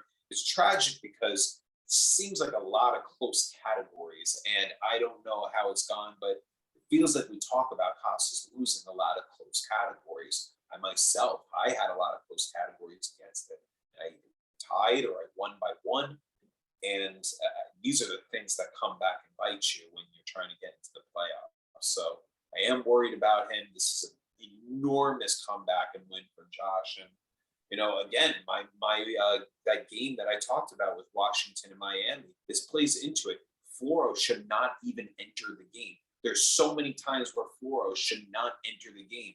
He comes in and he has a perfect inning, and when Whit is that close and it gets flipped because of that crazy game, and I just Josh is probably pumping his fist when all of a sudden, that kind of circumstance can happen. It's crazy how that can make a difference. And when the final score is like that, holy crap. I mean, I feel badly for Costas at this point because I know personally how frustrating it is to lose several categories in the matchup I won and tying a lot of categories when they were gettable. But a hell of a pitching Sunday from Josh, just between Morton and this guy Wells. I'm just like, what the hell is going on with this guy Wells? Why is he so good, man? Pitched really well against the Mariners on Monday. It's just like a really good pitcher all of a sudden. The Orioles are awesome. And great job by both of these managers. Like I said, they were incredibly tenacious. It was shown how incredible they are as competitors. Humongous win for Josh here. It could have been really, really ugly, and he could have been needing to climb back in the final few weeks. But he's able to get out of there with the W, and for Costas, maybe it could have been worse for him as well. So interesting to see this and how it will go going forward. James McCann with a single to left. It's 5-3 Metropolitans. Yes, he McCann. For Costas's upcoming schedule, Jason, I want you to take a look at this one with me. So he's got Matt Losey this week, then me, Jimmy Dunlap, Ari, and Frank over the next 5. That's a really up and down thing. He has to survive the 2 matchups between myself and Jimmy. Yeah. And get healthy on the other 3. Otherwise, I think that might be it for him. If he goes 500 through this, he's still 12 under. And if he takes a whooping from one of us, it's not going to be good for him. No. It's going to be interesting to see how he navigates through this. Look, both teams pitched ridiculous this week. I mean, Costas threw almost 66 innings and had a 274, which is great, except that Josh over 56 innings had a 192. Yeah. What? So, if Costas can keep that up, like maybe he's got a shot. But yeah, he has to be able to survive you and Jimmy, and then put a stomping on at least one of these guys. It's going to be interesting to see how Costas goes here. And going forward for Costas's opponent, Josh, let's take a look at his schedule, Benji. And I think this is going to be interesting to say the very least. He's got Ari this week, Frank, Lebo, Mike Sherman, and Mike Haber. I mean, it's with all due respect to those gentlemen, it's pretty favorable compared to the others that we've discussed so far on the show.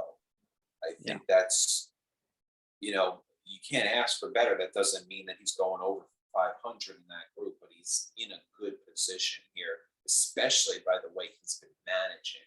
I mean, he's used, I think, 5 of his trades. I think he's got one just in case, but he was really happy with all the work he did. I don't even know with Kid and a job like him putting that trade to those 2 trades together when he did it was wow. What the hell? Like, did he just take off from everything else for the day? To get those 2 done before Tuesday, so they could all go. I'm sorry, but he was very busy that day. I think it was Wednesday actually, but it's a great schedule to have. And by the way, he's been so focused this year and last year as well. He's all set up here. He really is.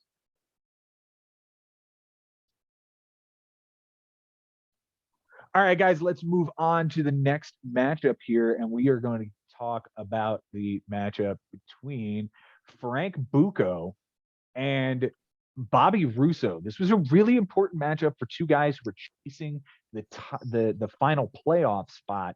And what we get here is a really surprising Sunday that Bobby takes down a 12-5 win over Frank. On Sunday, Bobby had a 1-run lead and Frank tied that. Frank had 2 double lead and Bobby tied that. Wins were tied. Bobby wins. Walks were tied by a pitcher and Frank won that one. Strikeouts, Frank had a 10 strikeout lead. Bobby took that. Frank had a 0.85 ERA lead. Bobby took that. Frank also Bobby didn't only take that. Bobby took that in. I mean, we'll get into close categories, but holy crap! Yeah. He takes that by 1 tick. Frank also had a 7-tick lead in WHIP. Bobby takes that down, and Frank had a 2 relief appearance lead, and Bobby ties that. Bobby wins by the 2 triples. He wins by a steal. He wins by 5 walks by a batter, 2 errors, a win, a save, 5 strikeouts, a tick on the ERA, 3 ticks on the WHIP. Frank wins by 3 walks given up by a pitcher, and they tied in runs, doubles, losses, and relief appearances. For Bobby on his bench, Benjamin, he went 12 for 52. Oh, I thought it was going to be an ugly number than that, actually. 227? 231. Very, very close, within 4 ticks. 6 runs, 2 doubles, 4 homers, 11 RBIs, a steal, 2 walks, and 10 strikeouts. The runs and doubles are the huge things. 11 RBIs also would have played, but I'm not going to sit here and nitpick 11 when you lost by 6. It's a lot to ask for. However, when runs and doubles are tied, it's what's important. We're talking about the weekend, essentially. I don't know if Bobby had something going on this weekend, but no, this was he had sent me emojis with like vomit signs, like he was frustrated. Like I know that Escobar killed him. Yep, Eduardo Escobar has a 3-run homer here. Jaron Duran has a 2-run homer here. You can find ways to get those guys into this lineup. Duran was one that he couldn't get in on time. That was one that he did mention that he was trying, but he just got caught out. So, even so, the Escobar play over either Hayes or Edman seems to be a logical move there. On Saturday, it looks like we have 2 doubles on the bench from Frazier and Duran. So again, figure out how to get in the lineup instead of Trent Grisham with his 0 for 4 and a 3 strikeout performance. Yeah, must have been going for stolen bases there with that obviously being so tied, so close. And Sunday, Eduardo Escobar for the 3rd time on the bench with a homer, 2 strikeouts, and a run scored.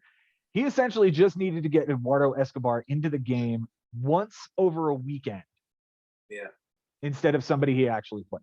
That's really disappointing. And we've seen Escobar struggling this past, before this series against the Rangers, he was dog shit. So I can understand not trusting him, but that's hard. That's hard. It's weird. because he's had a funny season where he has had these like little streaks, but they've been like small clumps. And I guess that's why he's remained on Bobby's team, because I mean, when the guy has 2 home runs in consecutive days, like I don't know if Bobby put him on that 3rd day and got that home run finally, but it's getting to a point where, look, if he doesn't fit the team, like maybe he shouldn't be on the team, you know. But at the same time, then he goes through that streak. Well, how do you drop him? Okay, but then how do you not play him then when he's going through? So it's like sounds like this guy needs to trade him away. Yeah, it's just a frustrating player to own, probably. But you say that, Joe. It's not like the guy has like I wouldn't want it. Like, he doesn't really have a lot of value, but it's not like if you dropped him, I think someone would put a waiver claim. Yeah, I think somebody would put a claim on him. Position eligibility, and he's on the Mets, you know, so he's going to play. So it's probably a very frustrating player to own. And I can understand needing to continue to own him, but it hurt him this week. And at the same time, we'll get into it more. This could have gone in a whole different direction. So he's got to be happy regardless. He should be. Let's take a look at his moves this week. He drops Austin Davis for Trent Grisham, and the Mets just won the ball game. He added Miguel Rojas. He dropped Chris Archer for Adam Frazier, Miguel Rojas for Dan Vogelbach, and John Winkowski for CJ Abrams. He dropped CJ Abrams for that aforementioned Dallas Keuchel start. He streamed Dallas Keuchel in Colorado. Gross. I saw him. I saw him pick that up, and I went, "Oh, what are you doing?" Yeah, that's one of the grossest ones I've seen. He dropped Dallas Keuchel for Matt Whistler, dropped Dan Vogelbach, 7 adds, a reliever, a starter, and 5 hitters. For Frank on his bench, Benjamin, it's going to be a 2 for 12.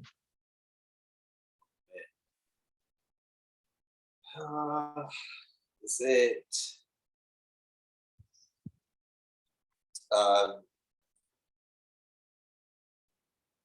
187? 167 with 2 runs, an RBI, 4 strikeouts, and an error. Apparently playing Rojas on Tuesday over Andres Jimenez is the difference between flipping runs in his favor. Otherwise, nothing else plays. So it's one decision. Less brutal than what Bobby went through. No doubt. His moves this week. All right, we're going to talk about a pair of trades Frank made, which was a hell of an interesting day. We did talk about it last week a little bit. He traded away David Peterson, Devin Williams, AJ Minter, and Taijuan Walker to get Chris Bryant, Dylan Tate, and Cole Irvin from Costas. He then turned around and traded away Jeff McNeil, Chris Bryant, and Ryan Stanek to get Ian Happ, Logan Gilbert, and Ken Giles. The sum of all parts is that Frank ends up with Dylan Tate, Cole Irvin, Ian Happ, Logan Gilbert, and Ken Giles, and gave up Stanek, McNeil, Walker, Minter, Williams, and Peterson. And Chris Bryant goes from Costas to Jason. Yeah, he also gave up Chris Bryant, essentially. Yes, it essentially is a 3-team deal that way, where Frank gets like a whole bunch of parts from both teams. Costas gets a bunch of pitchers from Frank, and Jason gets Chris Bryant and a couple of pieces from Frank. Ben, who do you think is benefited the most from this? Who did? Who do you think is benefited the most from this? So far? Sure. Costas got 2 good starts out of Mets pitching. Mm-hmm. Okay. I mean, after 1 week, this is where we're at. So Costas got a win. Jason got a win, and Frank did not. More moves. He added Luis Patino and Jose Quintana. Quintana was supposed to be the starter for the Pirates. He did not end up starting. It was Zach Thompson. That chapped Frank's ass pretty good. So he dropped Jose Quintana for Yuli Gurriel and dropped Josh Rojas. He added Jesse Chavez and dropped Ryan Yarborough and dropped Craig Stammen. He then dropped Yuli Gurriel for Jose Quintana again And maybe that was when it was supposed to be the Sunday start. Probably. Anyway, dropped Marco Gonzalez for Eric Fetty and added Jose Suarez.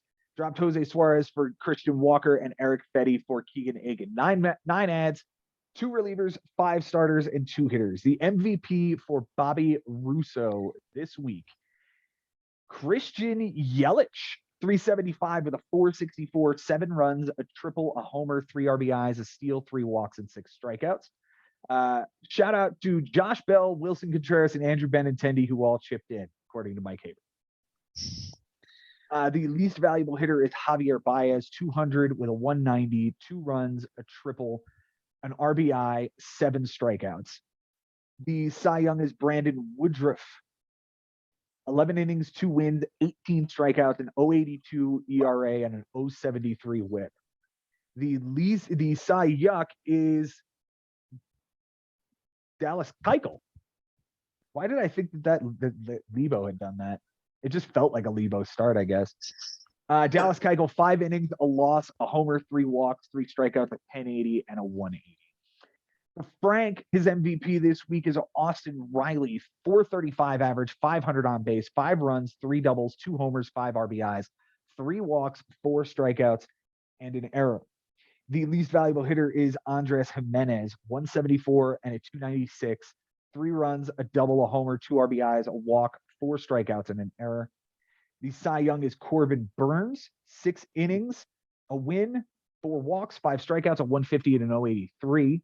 The Cy Yuck is Ryan Yarborough. He was so mad about this.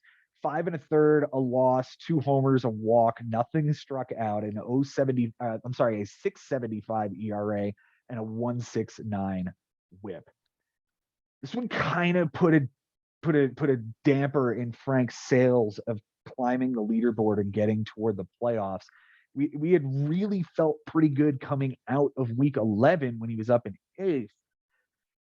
But Bobby basically just defended his crown of the next guy in line and batted Frank back down here. Would you be concerned if you're Frank Bucco right now, Ben Nisman? Honestly, Joe, the answer is yes. I asked him when we were talking after he had beaten me, because Bobby had, I think, lost or tied. I think he tied Ari with an also hot week, especially on the hitting side. So, Frank, your hitting has been unbelievable. You know, added over 260. His pitching was incredible against me last week with the 37 innings with only 1 earned run and a 0.25 ERA, whatever the hell it was. And I said, look, are you worried? Because you got 2 hot teams here. You know, one of them's due to fall, you know, and he wasn't too worried, but I was, because it was almost in a way with Bobby, who's struggled a little bit with, you know, we talk about, he missed a move here. He couldn't get him in on time. He might have had a couple of extra stats here if he wasn't benching these guys. He's made some mistakes that he knows. This was possibly a winnable week for Frank, and the way he was climbing back.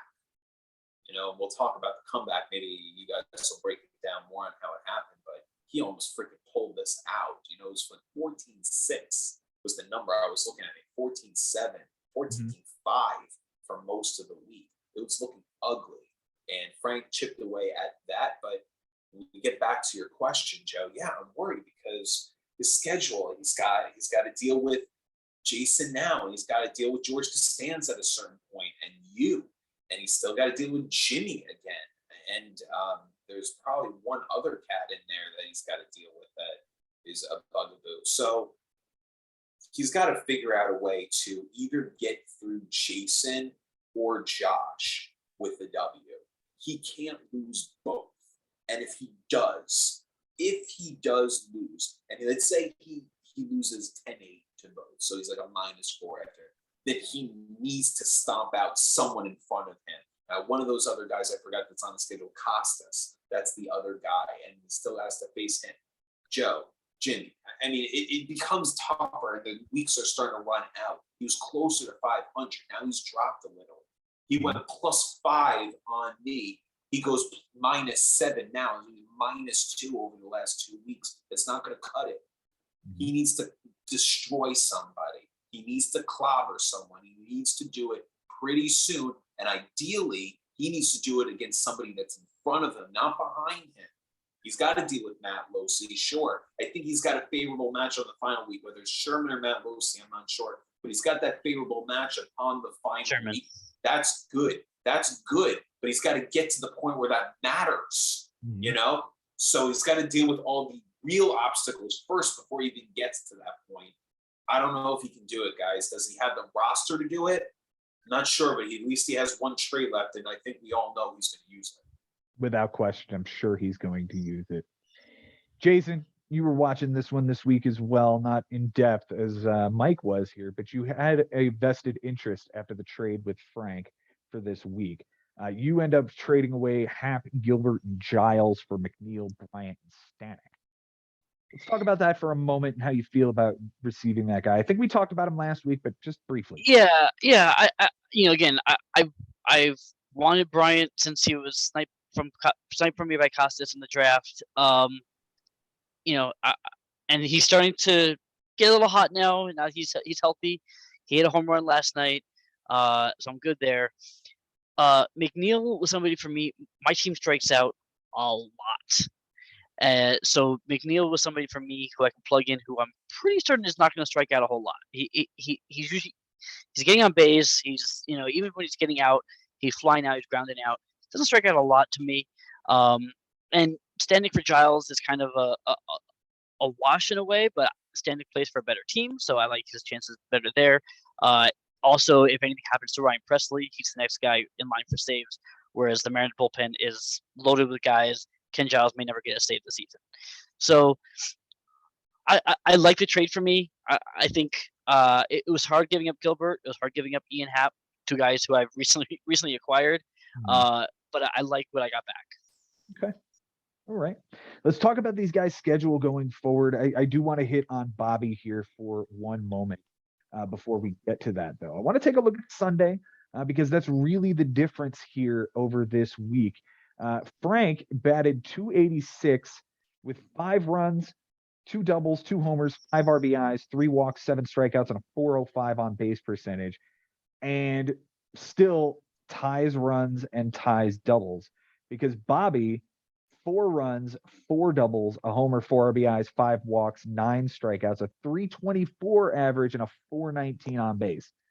That's pretty damn good to defend yourself atop the guys chasing the playoffs. The pitching is where it went sideways. 3 2/3 Frank with a win, a save, 2 homers, a walk, 3 strikeouts, a .491, and a .136 on 4 relief appearances. It's just Hunter Strickland here. And the interesting thing about that we'll get to in just a moment after I show you Bobby going 12 1/3 with 2 wins, a save, a homer, 4 walks, 18 strikeouts, a .146, an .096, and 6 relief appearances. Look at the relief appearances are tied. The whip is there. The ERA is there. And yet we don't have a loss among the both of them on a Sunday where they pitched this much. And Strickland gives up the 2 homers. The ERA and the whip are the issues there.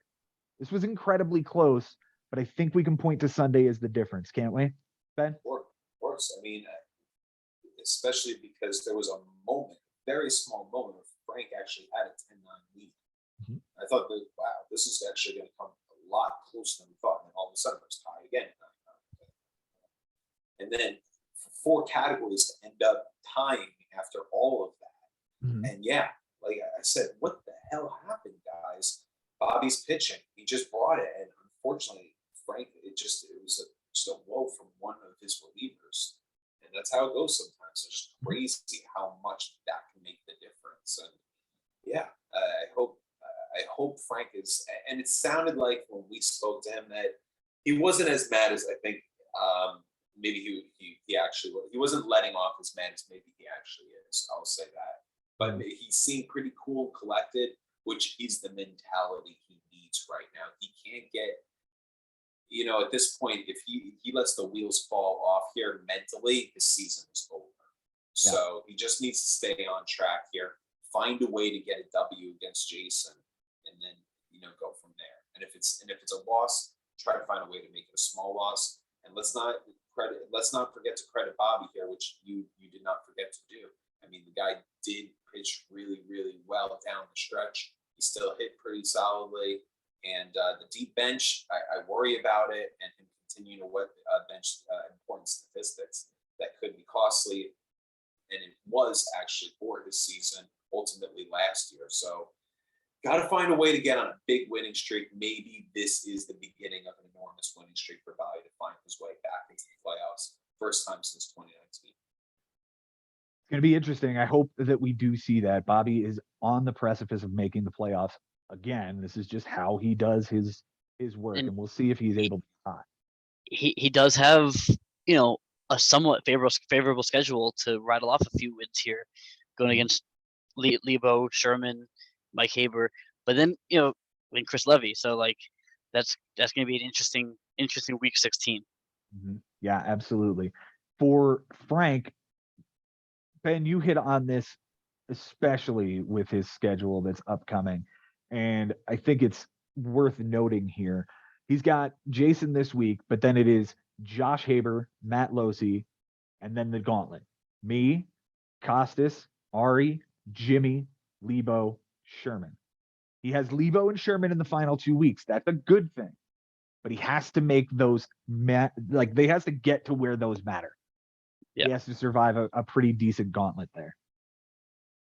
I will be watching this. I called Frank to be a playoff team this year in the preseason. Hoping for the best here in the next few weeks. Jason, let's take a look at your matchup here as we pivot to the next one. 10-7 win over Ari Nisman for you this week. Great job, buddy. On Sunday, you were tied 9-9. Jason, you had a 2-double lead, and Ari tied that. Ari had a 1-save lead, and you tied that. A 1-walk lead. I'm sorry, you guys were tied in walks, and somebody untied it huge. I don't know who it was. And then strikeouts, Ari had a 15 strikeout lead, and you took that by 3. I'm going to assume it's the walks, because if you took that many strikeouts, then it's there that the walks were tied. Yeah. That's what I'm willing to believe. You were close categories this week. You won by 2 runs. You won by the triple. You won by 2 errors. You won by 3 strikeouts by a pitcher. Ari won by 2 strikeouts by a batter, and you guys tied in doubles, stolen bases, losses, and saves. For Jason on his bench this week, Benjamin, he went 7 for 31.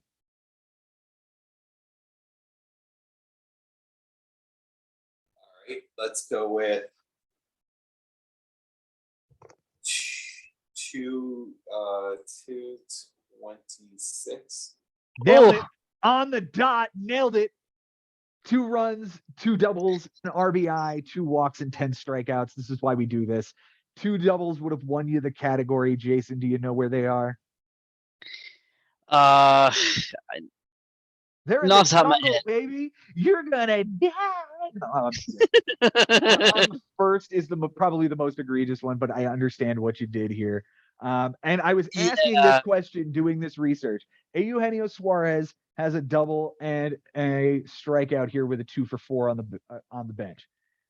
Seager at short, Bryant at third, Whit Merrifield, and Jeff McNeil between the 2 outfield spots and a utility spot.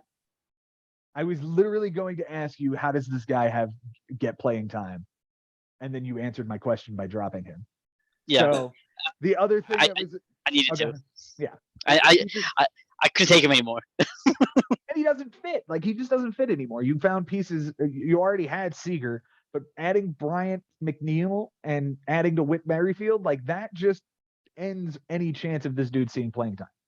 Yeah. And that's a good, and that was a good group that you just mentioned.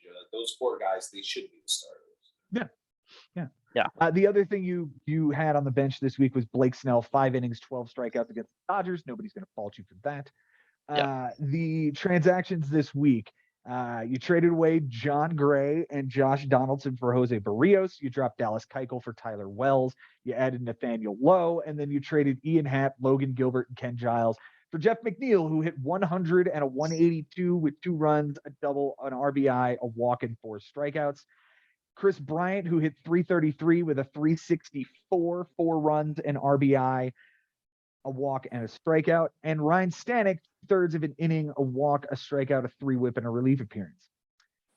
You dropped Dylan Moore, more on that guy later, for Josh Winder, 6 innings, a win, a walk, a strikeout, and an 083 whip.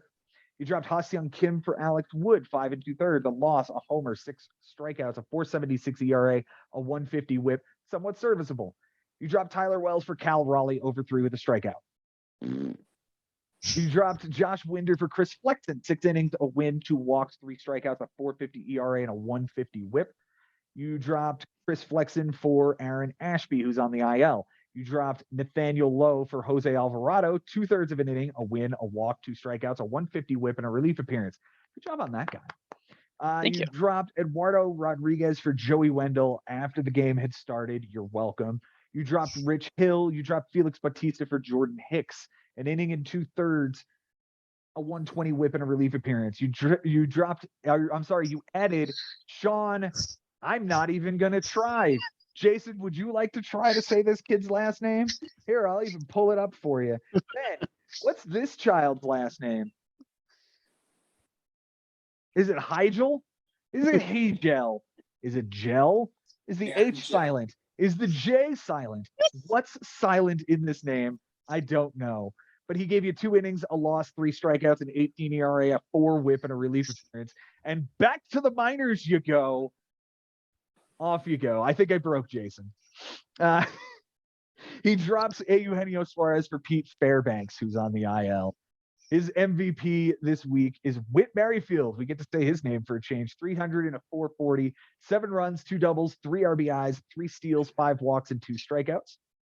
His least valuable hitter is, in fact, Jeff McNeil, a 100 and 182, 2 runs, a double, an RBI, a walk, and 4 strikeouts. Cy Young's for Amber Valdez, 14 innings, a win, a homer, 7 walks, 18 strikeouts, a 129 and a 114. And the Cy Young is Aaron Ashby, Jason's own cousin, 3 2/3, a loss, 2 homers, It doesn't a even walk, make 6 sense. It's not strikeouts. his name. I don't care. We're going with it. 9.82 ERA and a 164 whip. For Ari this week on his bench, Benjamin, 17 for a very nice 69. Jeez. This is really tough.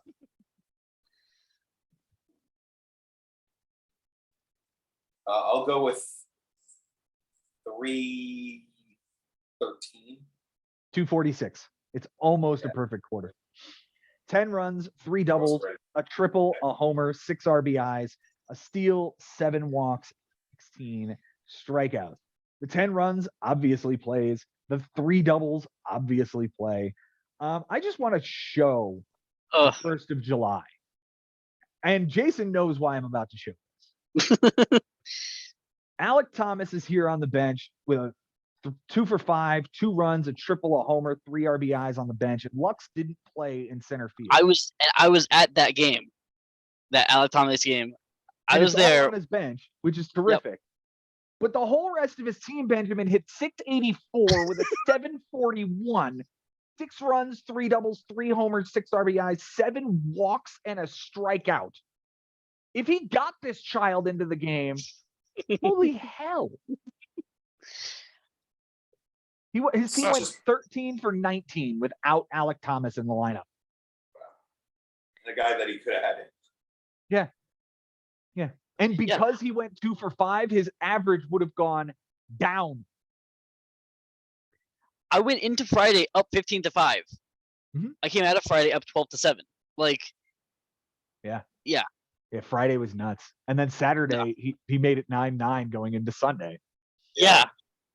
He made one move on the week. He dropped Bobby Dahlbeck for Gio Urshela. His MVP this week is Rhys Hoskins. 421 with a 520 on base percentage, 6 runs, 2 doubles, 4 homers, 5 RBIs, 5 walks, and 3 strikeouts. The least valuable hitter kind of guy. Yeah. The least valuable hitter was Pete Alonso, 188 to 278 with a run, 2 walks, and 2 strikeouts. If you're platooning these guys, holy shit.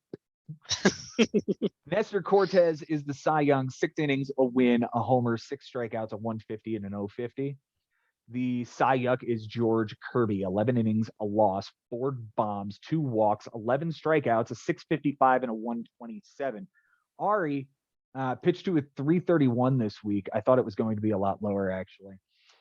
Well, Jason, here you are, getting a 10-7 win over Ari. Good work. Going to dig yourself out of the bottom there and get back into the consolation bracket. Is that what we're going to see? That's the goal. That's the goal. And again, this is definitely a get right. I really tried hard. I know Ari has been a hot team, and I've been a dreadful cold team. So I really worked hard to make what I thought were good moves, good trades, and play with the guys that I had. Even guys like Cal Raleigh. Like I picked him up, as a second catcher, which I know is, a questionable strategy. And he wasn't great, but like he gave me a triple. Like, there were things like that. I was just like, okay, I'm good with that. I got a steal from Kyber Ruiz. So like my catchers are tripling and stealing. Like those are things that I was not expecting to have happen. You drove in 6 combined and you won by 6. Your catchers won you your week. Yeah. So like that paid off. It was luck stuff. Sunday was wild because like he had Real Muto and Hoskins going in that Sunday game, and they like all I needed was for like one of them to strike out twice or each of them to strike out once or something like that, and they had like crazy games. They had really good games, and I wanted to punch a hole through the wall because A is the Phillies and B it was ruining my Sunday. So each of them homered. A double out of Hoskins, 3 runs combined, and a steal out of Real Mute. Yeah. No strikeouts. And 1 strikeout. You got 1. Yeah, you needed 2 more. Ugh. Yeah. Sunday was a rough night. Yeah. But I'm just happy to walk away with a win, honestly. Benz, what's the latest in Ari's camp here? You're the one closest with him. He's definitely doing what he usually does, right? Like you see him shifting the lineup around. We noticed it happening, and I think he's still paying attention and going to stick to the same kind of strategy. Obviously he's had some success. He's gotten some wins off managers, myself included, that you would go in assuming that they would be the victor, and he surprised us. So is it going to be a spoiler? Is he going to find a way to get on the win? I mean, he's got Bobby this week. That's potentially a winnable week for him, no? He's got George Costanza this week. Okay, so, I mean, George has been pretty hot lately, so maybe this is a cold week for Costanza, and Ari can spoil there and get himself back into these playoff discussions that we were having a couple of weeks ago.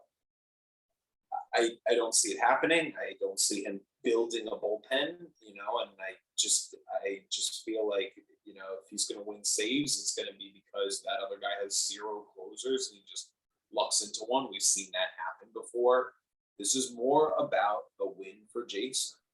He played better. I called it last week. I remember saying on the show, I go, Jason's going to win this week, and he was. He was due for one, and Ari was due for a loss. And now Jason, he can ride that momentum here, knock out Frank, and then move on. I'm not ruling out a great manager like that out just yet, just because you thumped him out and had whatever the final score was, 18-1. I'm sorry. But again, hey, we saw Chris Levy take an 18-0 loss in 2019 and come that close to the playoffs. Jason can go on the streak. If you win 7 out of 8, you're gonna all of a sudden be in the hunt in the last couple of weeks. So say this is number 1, on to the next one, beat Frank, and worry about the next week. Just for now, think about collecting W's, figure out a way to get the next one, and then go from there. And I give him a lot of credit because, like you said, Jason, you worked very, very hard. You showed tenacity. It shows in the final score. And sure, Ari's offense is just so explosive this year. And I think a lot of teams have talked about, like, I don't want to face Ari because I don't like facing that offense. The offense has been crazy consistent and powerful. So be happy to get out of there with a win, like you said, Jason, and move on to the next one. For Ari, we'll see if he can spoil another one. I'm going to assume that Ari gets one more, maybe two more big wins against a manager creeping into the playoffs, and that's their season. It's been final because Ari put a dagger in it. What if I were to tell you I could make a case that Ari Nisman makes the playoffs? You can make the case. I don't see how it's possible unless here's how I will say it after you make your case. Mm-hmm. It would require Ari to notice that it's coming and Mm-hmm. then his mindset changing. That in Agreed. the last 2 weeks being that close and then all of a sudden ads being made. Maybe, dare I say, a trade is made before the deadline. Not likely. No. But not likely. But I But would say here's my case. Here's my case. He's got Josh Haber this week, who is a vulnerable team right now coming off of a win, but shaky at best. Okay. And if Ari can get a win here, that's terrific. He then gets Matt Losi. He's got to win that.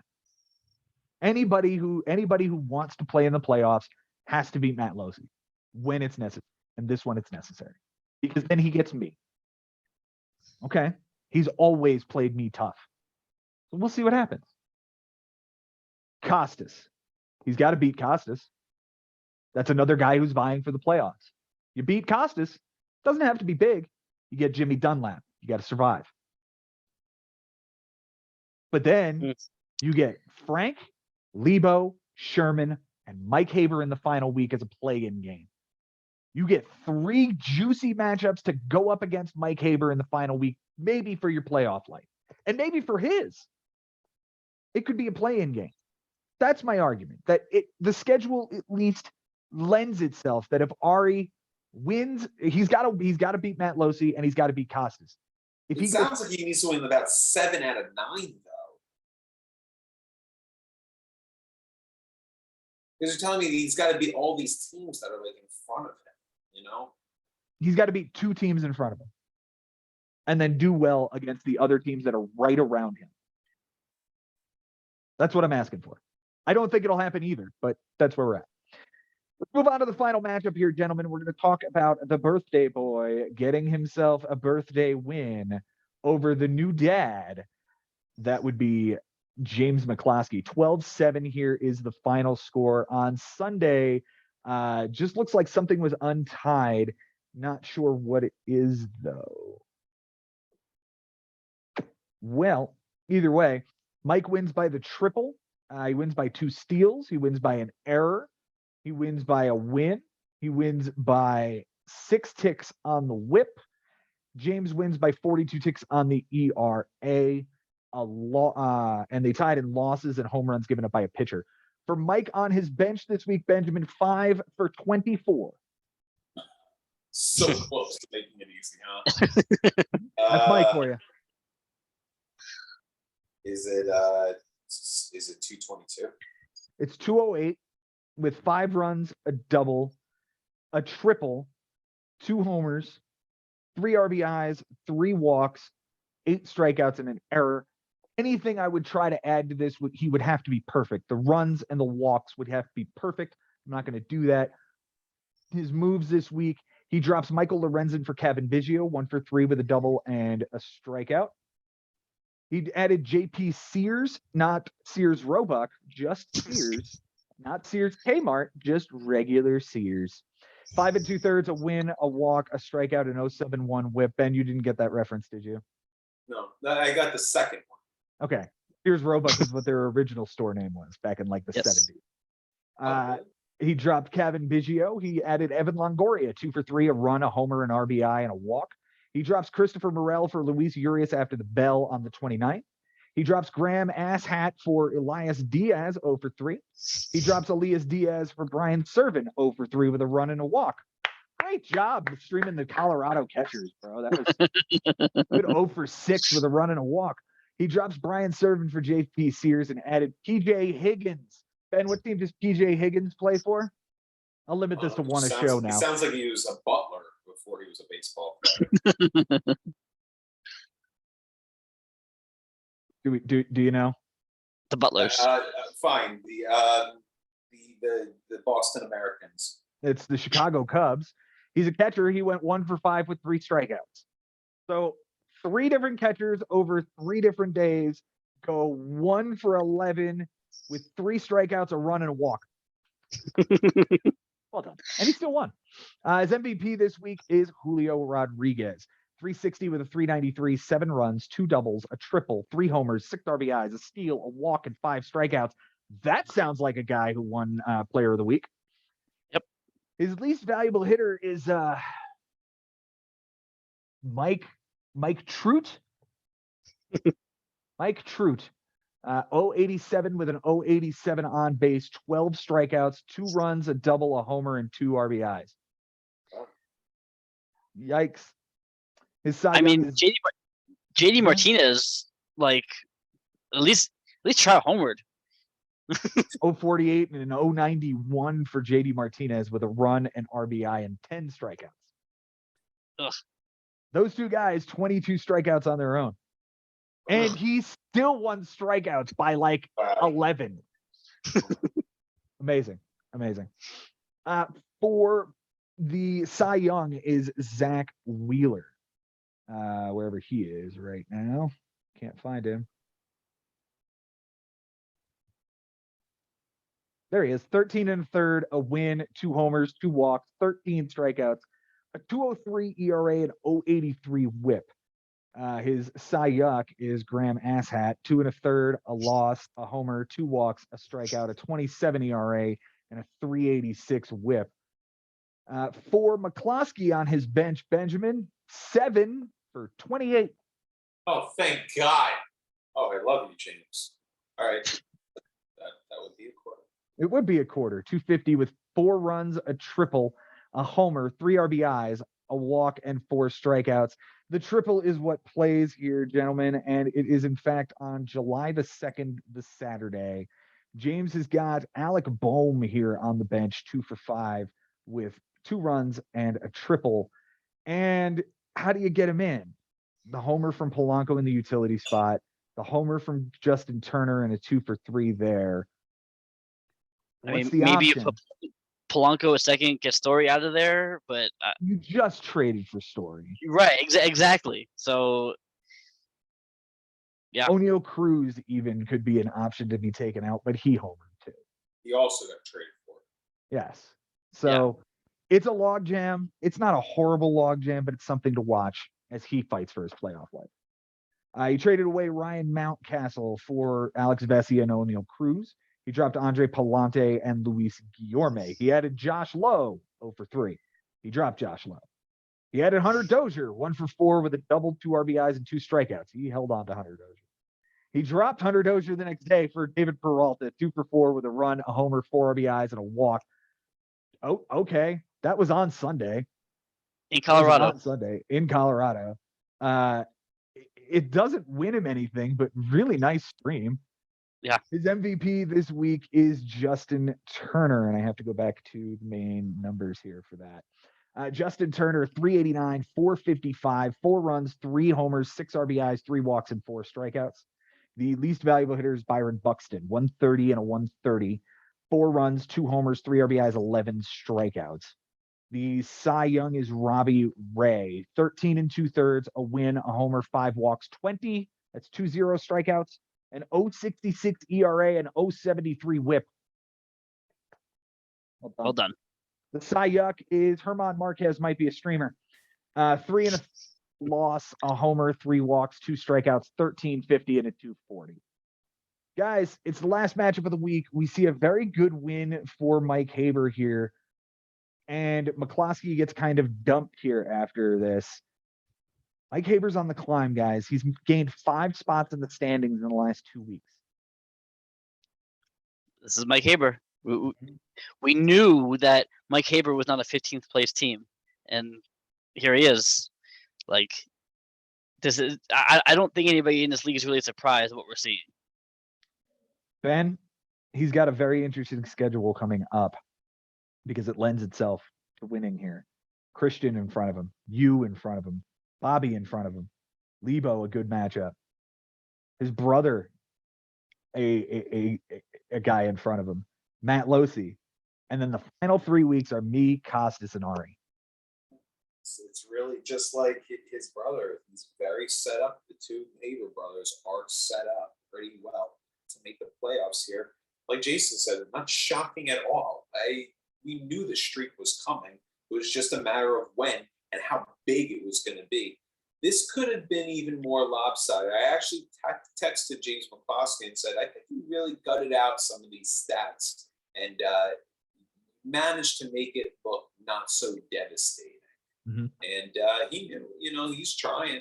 He was trying, but overmatched by a stronger manager, the stronger roster right now. And it's just, it was only a matter of time. And let's see what happens here, because this would be an interesting one. And if Mike Haber finds himself in the top 6, there would be some real nirvana here. That would be a real high cloud, And I wonder if the problems that he was having in the first few weeks, have they been resolved, or do they creep back? There are some flaws still with the team, and he has made some trades, so the team does look drastically different than it did in those first few weeks. But even still, it's Mike Haber, and he's going to find a way to make it work with what's on the roster, what he finds in free agency, using his waiver claims wisely. It's Mike Haber. We say it enough. He's so passionate about this league. One of our co-hosts here on the panel, he's going to find a way. And if he's not in the playoffs, he's going to be in that race in the last couple of weeks. It was a devastating ending for him last year. It would be crushing if he finds a way in the last few weeks that he's in the top 6. And then in the last couple of weeks, he falls out of the top 6. There's a lot of ways that this can go here for him. McCloskey, when we talk about his schedule, it's the toughest schedule there is out of every manager remaining. James McCloskey, I love the guy, but I'm not going to say that he's done. I'm going to say he's well done for the rest of this season. It looks really, really rough. And Mike Haber, you got a shot, man, and I know you are going to try your ass off, not just through every single day, every single decision he makes is going to be so thought out. That's the way this guy is. That's the way he operates. Expect him to be in the race in the final weeks. James McCloskey has lost 4 of his last 5 matchups. The only win, 11-9 over Lebo 2 weeks ago. He lost to Ari 15-6, Frank 12-9, Mike Sherman 14-5, and now here this 12-7 loss to Mike Haber. He gets Chris Levy right now, Jimmy Dunlap, Christian Wood, Ben, Bobby, Jason, then Josh, Matt Losi, and me in the final week. Ben, you weren't kidding. This is a murderer's row. He gets 1.5 decent let ups where he could potentially do some damage. But the rest of this is going to be all guys in contention, and he's already on the outside looking in. It's not going to be pretty. But if there's an offense that can sustain him for this, it is James McCloskey's. He's been that kind of manager before, where he can just slug himself to some wins. I don't know if that's going to be the case this time. We'll have to wait and see. Guys, that will bring us to matchup of the week. Let's talk about the matchup that intrigued us the most this week. Jason Ashby, I will start with you on this. Yeah, this is tough because there was a lot of good matchups. Just about everything was close. We didn't see any of the big blowouts that we've seen the past few weeks. Everything was pretty close in a lot of close categories. But I got to go with the second and third place team with Chris and Jimmy. Just because that could be a playoff preview. And it's such 2 good managers with 2 good teams. I loved watching that matchup. Really good matchup. I enjoyed it as well. It is mine as well. Ben? It's between those 2 premier matchups that we talked about going into this week, but it's just a slight edge for Costas and George Costanza based on what the final score is, and less mistakes in general made in that matchup where we talked about Bobby could have added more to it with that matchup with Frank. So I'm going to give it to Costas and George Costanza here. That was an awesome matchup going back and forth. Josh had the lead. Costas had. We thought Josh was going to win. We thought Costas was going to win. Sunday happened. It was beautiful. It was what I love about our league and the way I put these specific statistics together. This format where so many different things can go in different ways, and this was the exact example of what a perfect bigs matchup could do. Well, that will do it for our matchups of the week. Wait, what about yours? Wait, you didn't pick yours. Oh, I was with Jason on the matchup between okay. Jimmy Dunlap and Levy. He said everything I do, and second and third place gutting it out against each other to a close matchup, while I'm in first place meeting up on the number 16 team. I love to see that. That obviously is the one I'll be watching. Managers of the week, it is time, gentlemen. I do in fact have Mike Habers as well with us this week, so that will be terrific. Let's go ahead and start with the number 3 manager of the week, and Ben Nisman, I'll start with you. I'm going to go with Mike Haber here. Yeah, it's just it was in some ways a must win for him. I liked the decisions he made with the ads he made, and again, a needed win right now against a weak manager, and he took care of business, continuing this winning streak. Let's see where it goes. All right, Mike Haber getting the first point of the week. Jason, I will go to you next for your. This is so tough because again, there was so many close matchups that just so many good managers this week. You know what? I'm gonna go with Ben here. I'm gonna go with Mike Haber. I agree. I think every win is a big win for him right now, and he's making the decision that he needs to make. This is Mike Haber, and we're seeing it. He's vaulting up the standings. Look out. All right. I am looking for Mike's text message that he sent. Okay, here it is. He is selecting Josh Haber as the number 3 manager of the week for himself, getting that. And the quote is, for his epic comeback against Costas, he was down big going into the weekend and flipped a ton of categories to get the W. I'm going in another direction here. I'm going to give it to Chris Levy, taking down the win against Jimmy Dunlap. The 2 versus the 3, and the winner has to be in the top 3 for the week. That's almost a given. Josh Haber gets another point. Chris Levy gets another point. Ben, we're back to you with number 2, my friend. So torn between who's number 2 and who's number 1 here. I'm going to go with Chris Levy as number 2. It's just when you find a way to come back on a great manager like that, like Jimmy.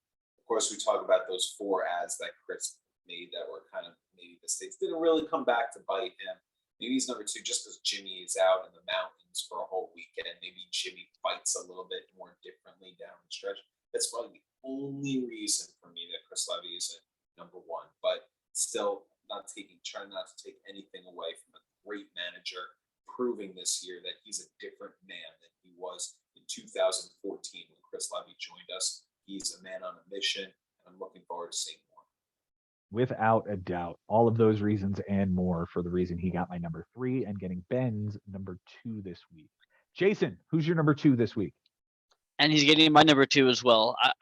And I'll tell you what, I like the moves that he made, those 4 questionable moves, because Right. to me, those that's looking beyond this current matchup. That's looking towards the future. He's number 2 right now. He's not in a must-win situation for Good point. week by week. Good point. So right. so to me, the ads were for something else. yeah. So he added Odorizzi. He added matchup guys who were coming off the IL. He knew that. So yeah, and he won the matchup of the week. So for me, he's number 2. All right. Mike's number 2, and I'm not making this up. I can show you the text message. Is me. He says, I did what I was supposed to do in a trap matchup against the 16 seed, and Matt had a pretty decent week on top of it. I still get the number 2, so that's awesome for me. 2 points.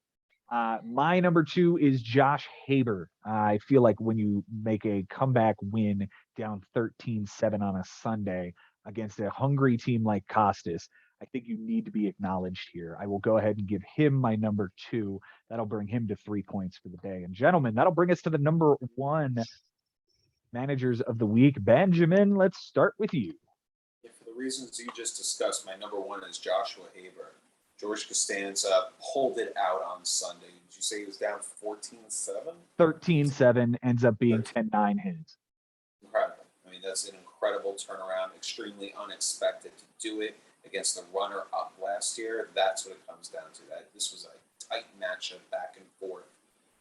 It was just so cool to see, and I'm just so proud of Josh, the way he's been really, really zeroing in on every day, specifically Sunday, understanding how important having a good Sunday and getting it right on Sunday. He's been a slam dunk this year. I mean, he is really, really hit on a lot of decisions he's made this year. Extremely impressive, extremely proud. I love Josh Haber. So happy to see it. Absolutely. Jason, let's talk about your number 1 this week. Yeah, and again, it was so tough this week. Like, I really wanted to give it to you, Joe. I really wanted to give it to Josh. But I'm going with Bobby Russo here, putting down a pretty good win over Frank, and quite possibly ending any chance Frank has at making the playoffs without any magical run. This was probably a bigger loss for Frank than a win for Bobby, but it was still a big win for Bobby. I had to give it to Bobby. Bobby getting the number 1 spot from Jason. He also gets the number 1 spot from Mike Haber, stating he flipped everything in his favor on Sunday to take a big win. For me, it's more than just that, because when we talk about the rivalry that exists between Bobby Russo and Frank Bucco over the last couple of years, you have to take a look at a 2021 final and a 2019 matchup late in the season, where these two guys have butted heads, and it has cost each other playoff seeding and playoff berths. And for Bobby to come now this year and say, Frank, you're not playing this game with me. I'm not going to let you track me down, because we forget for a moment that this was the 7-8 matchup. This was for the number 1 spot in chasing the playoffs. And Bobby kept himself in the Bob spot in number 7 by punching out Bobby Russo, or punching out Frank Bucco, and keeping himself right there. Bobby's my number 1. He's Mike Haber's number 1.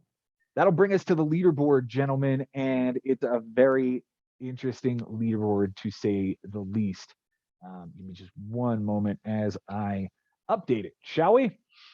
Let's see. I got 2 points. Levy got 5 points. Good job for Levy. Ben gets 0. Josh, 6 here. So I think that, and that. Bobby gets 9 this week. Big week for him. And Mike Haber. I hate doing this on the fly, but like, there's no other. Yeah, no, I get it. It's probably there's no other it's way. Like Mike, right? Yeah, you still sound better than when Mike Francesa does it.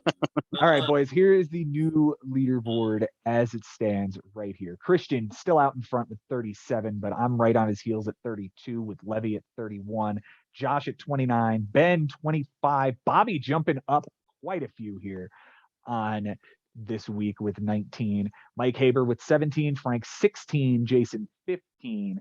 The trades I have not updated. Mike Haber sent me that. I have not updated that. That is not accurate. And then as we move forward, let's take a look at this tracker, boys. Here we are with the tracker, and the colors, again, they're starting to sort of even out, and we're starting to see the same colors, except for this green that's all of a sudden flying up. We need to be careful of the green, the ecto cooler green. Uh-oh. Yeah. Posted worst, most and least this week. No record on the most side. However, on the fewest side, we had 11 walks by Mike Haber in a week. That tied the record for fewest in a week. And that was it. That was all of it. Guys, that was week 12. What are we looking forward to next week? What's the matchup you're keeping your eye on most, Benjamin Nisman? Well, I would probably say Josh Haber needs to stay on this winning streak here, basically, and find a way to get through Ari. Because Ari's offense is just so scorching right now that I'm just afraid that Josh runs into that and then all of a sudden he's back to the pack. Aside from that, obviously a premier matchup between you and Jimmy. That's a really fun rivalry that's really been going on since Jimmy joined in 2019. So obviously looking forward to that as well. And then I guess the only other one that I can really think is interesting is Jason and Frank, because Frank fighting for his season against what, as for right now, is a spoiler in Jason Ashby. Like, who's going to be on the winning side of that? I think a lot about these two gentlemen's season is going to be told after Sunday. No doubt. No doubt. This is a very important week for a lot of teams. Jason, which one are you watching closely? I'm definitely watching Mike Haber and Christian Wood. This is two teams who are right on the precipice of a playoff spot. Mike Haber is red hot right now. He's coming. Christian Wood is falling a bit. Can he right the ship and cool down Mike Haber, or does Mike Haber just run right over him and move into that top 6 spot? This is going to be a good matchup to watch. We have got so many great matchups this week between, again, myself and Jimmy, between even Ben and Mike Sherman, with Mike Sherman being as hot as he is right now. Yeah. A dangerous and he team. beat me in the final week of the season last year. Like, Mike Sherman plays me tough usually. So we're going to see some crazy, crazy matchups this week. I thank you all for watching. Ben Nisman, I thank you so much for being here, my friend. It's a privilege as always, man. And when we break this down, I just think all the time about how lucky I am to have this group, to have this league, for it to have turned to what it was when I decided to start it in college, at 21 years old. And even before that, I was 19 years old, just trying to figure out 16 teams. Let's have 16 teams, 6 teams get in. Let's make this really exclusive.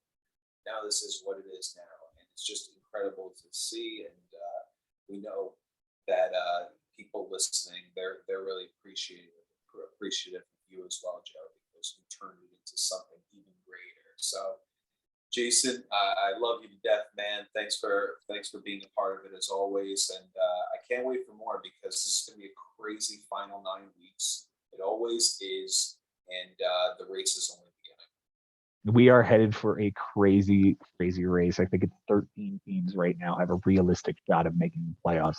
Jason Ashby, you're not one of them, but you're going to be front and center for this race, aren't you?